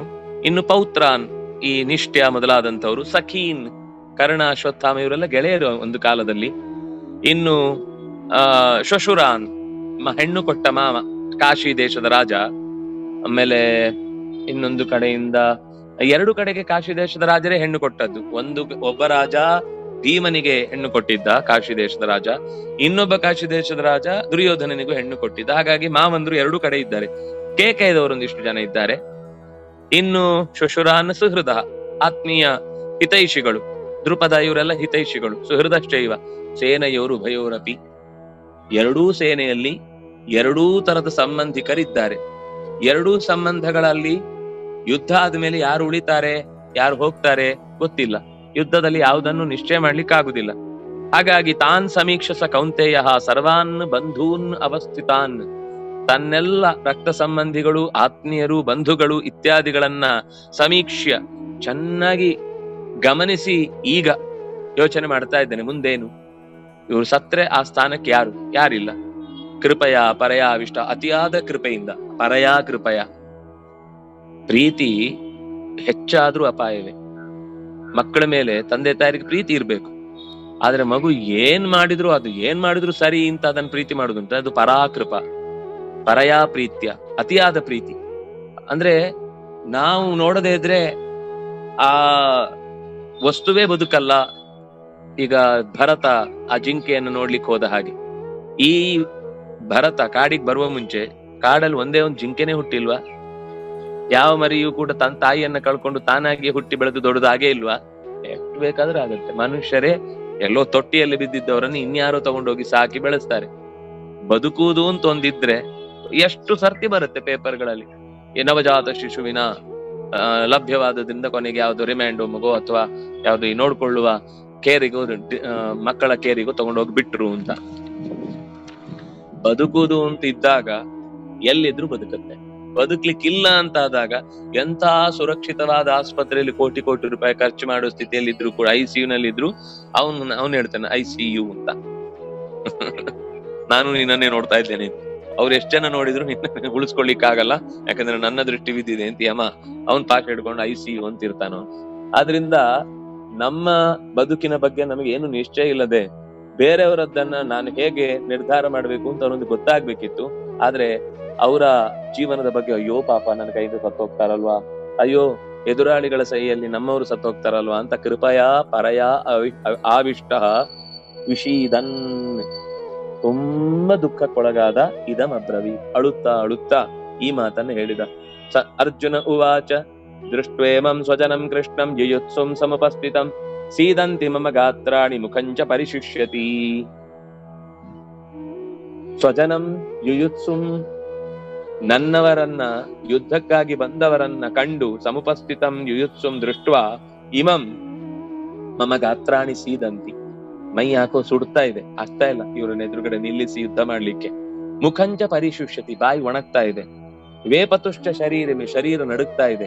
ರೋಮ ಹರ್ಷ ಜಾಯಿತೆ, ಮೈ ರೋಮಗಳು ನಿಟಾರ ನಿಂತು ಬಿಟ್ಟಿವೆ. ಅಂದ್ರೆ ಭಯಕ್ಕಾದಾಗ್ಲೂ ಹಾಗಾಗುತ್ತೆ, ಅಥವಾ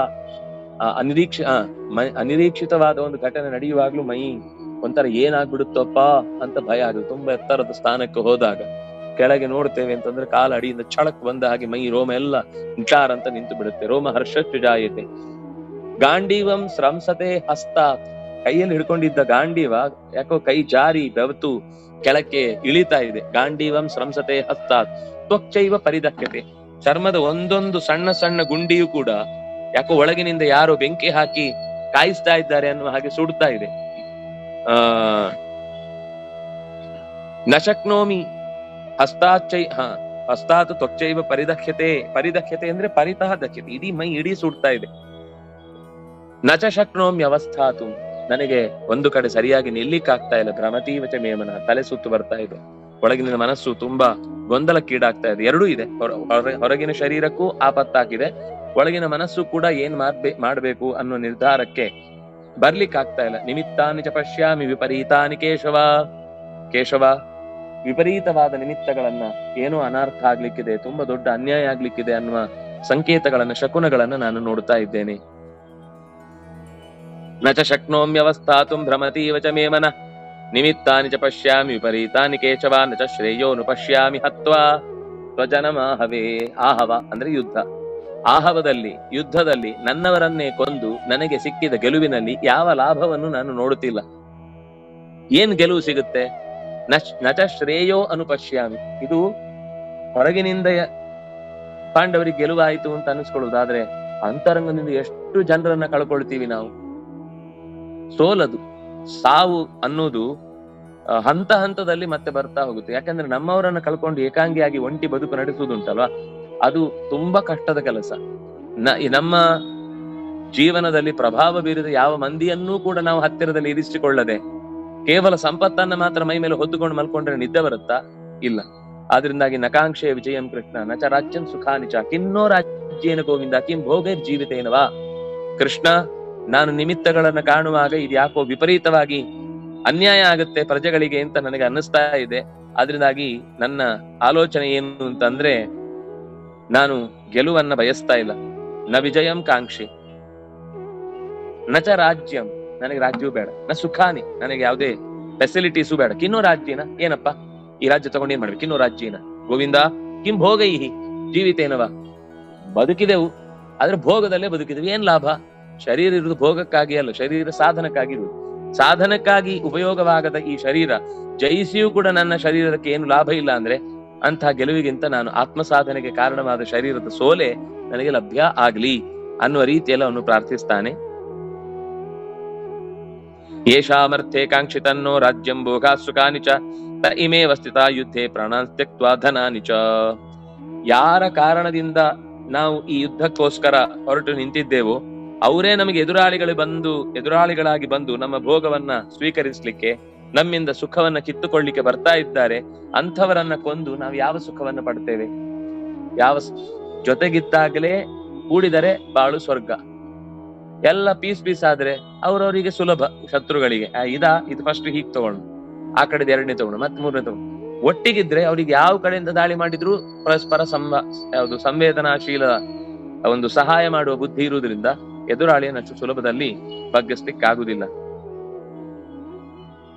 ಯ ಇಮೇವ ಸ್ಥಿತಾ ಯುದ್ಧೇ ಪ್ರಾಣಾನ್ ತ್ಯಕ್ತ್ವಾ ಧನಾನಿ ಚ. ಯಾರೆಲ್ಲ ಈ ಯುದ್ಧದಲ್ಲಿ ಪ್ರಾಣವನ್ನ ತ್ಯಾಗ ಮಾಡಿ ಸಂಪತ್ತನ್ನ ಪಡೀಲಿಕ್ಕೋಸ್ಕರ ಬಂದಿದ್ದಾರೋ ಅಂತವರನ್ನೆಲ್ಲ ನೋಡಿದಾಗ ಆಶ್ಚರ್ಯ ಆಗ್ತಾ ಇದೆ. ಮಾತುಲಾ ಆಚಾರ್ಯ ಪಿತರ ಪುತ್ರ ತಥೈವ ಚ ಪಿತಾಮಹಾಃ ಮಾತುಲಾ ಶ್ವಶುರ ಪೌತ್ರಾಃ ಸ್ಯಾಲಾ ಸಂಬಂಧೇನ ಸ್ತತಾ ಏತಾನ್ನ ಹಂತುಮಿಚ್ಛಾಮಿ ಘ್ನತೋಪಿ ಮಧುಸೂದನ ಅಪಿ ತ್ರೈಲೋಕ್ಯ ರಾಜ್ಯಸ್ಯ ಹೇತೋ ಕಿನ್ನು ಮಹೀಕೃತೆ.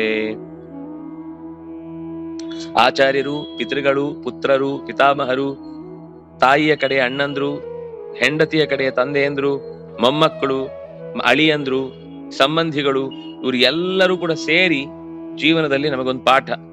ಏತಾನ್ನ ಹಂತು ಮಿಚ್ಛಾಮಿ, ಇವರನ್ನು ಯಾರನ್ನು ಕೂಡ ನನಗೆ ಕೊಲ್ಲುವ ಬಯಕೆ ಇಲ್ಲ. ಘ್ನತೋಪಿ ಮಧುಸೂದನ, ನನಗೆ ಪೆಟ್ಟು ಬಿದ್ರು, ದುರ್ಯೋಧನಾದಿಗಳು ನನಗೆ ಹೊಡೆದ್ರು ಕೂಡ ಅವರನ್ನ ಬಂಧುತ್ವದಿಂದ ನಾನು ಕಾಣ್ತೇನೆ ಹೊರತು ಶತ್ರುತ್ವದಿಂದ ಅವರನ್ನು ಕಾಣ್ಲಿಕ್ಕೆ ನನಗಾಗಲ್ಲ. ಅಪಿ ತ್ರೈಲೋಕ್ಯ ರಾಜ್ಯಸ್ಯ ಹೇತೋಹೋ ಕಿನ್ನು ಮಹೀಕೃತೆ. 3 ಲೋಕಗಳ ಒಡೆತನವನ್ನ ಈ ಯುದ್ಧದಲ್ಲಿ ಗೆದ್ರೆ ನಾವು ಕೊಡ್ತೇವೆ ಅಂತ ದೇವತೆಗಳೇ ಅನೌನ್ಸ್ ಮಾಡಿದ್ರು ಕೂಡ ನಾನು ಈ ಲೋಕದಲ್ಲೇ ನೀವು ಈಗಾಗಲೇ ಬಳಸಿಕೊಂಡಂತಹ ಗ್ಯಾರಂಟಿಗಳಿಗೆ ನನ್ನನ್ನ ಒಪ್ಪಿಕೊಂಡಿಲ್ಲ. ದೇವತೆಗಳ ಲೋಕದ ಬಿಡಿ, ದೈವತ ಅಂದ್ರೆ ಶಕ್ತಿಗಳೇ ಬೇರೆ ಬೇರೆ ರೀತಿಯಿಂದ ನಮ್ಮನ್ನ ನೀವು ಸೋತ್ರೆ ನಿಮಗೆ ಅನುಕೂಲ ಮಾಡಿ ಕೊಡ್ತೇನೆ ಅಂತ ಎಷ್ಟೋ ಹೇಳಿದ್ದಾರೆ. ಆದ್ರೆ ನನಗೆ ಸೋಲು ಗೆಲುವು ಮುಖ್ಯ ಅಲ್ಲ, ಭಗವಂತನ ಅನುಗ್ರಹ ಮುಖ್ಯ ಅನ್ನೋ ದೃಷ್ಟಿಯಿಂದ ನಾನು ಏನ್ ಮಾಡ್ತೇನೆ ಅನ್ನೋದು ಮುಖ್ಯ ಅಂತ ಹೀಗೆ ಹೇಳ್ತಾನೆ. ಅದಕ್ಕೆ ಪಾಪ ಸುಕೃಷ್ಣನ ಮಾತು, ಅದಕ್ಕೆ ಮುಂಚೆಯೂ ಇನ್ನೂ ಕೆಲವು ಮಾತುಗಳನ್ನ ಅರ್ಜುನ ಹೇಳ್ತಾನೆ. ಪ್ರಸಂಗವಶಾತ್ ಇಷ್ಟು ವಿಷಯಗಳನ್ನ ನಾವು ಅನುಸಂಧಾನ ಮಾಡಿದ್ರೆ ಮುಂದಿನ ಅಂದ್ರೆ ಚಿಂತನೆಯಲ್ಲಿ 1ನೇ ಅಧ್ಯಾಯದ 36ನೇ ಶ್ಲೋಕದಿಂದ ನಾವು ಅಭ್ಯಾಸ ಮಾಡ್ಲಿಕ್ಕೆ ಈಗ 35 ಶ್ಲೋಕ ಆಯ್ತು. ಮತ್ತೆ ಮುಂದಿನ ತರಗತಿಯಲ್ಲಿ ಭೇಟಿಯಾದಾಗ ಅನುಸಂಧಾನ ಮಾಡೋಣ. ಶ್ರೀ ಹರಿಪ್ರಿಯತಾಂ ಶ್ರೀ ಕೃಷ್ಣಾರ್ಪಿತಮಸ್ತು.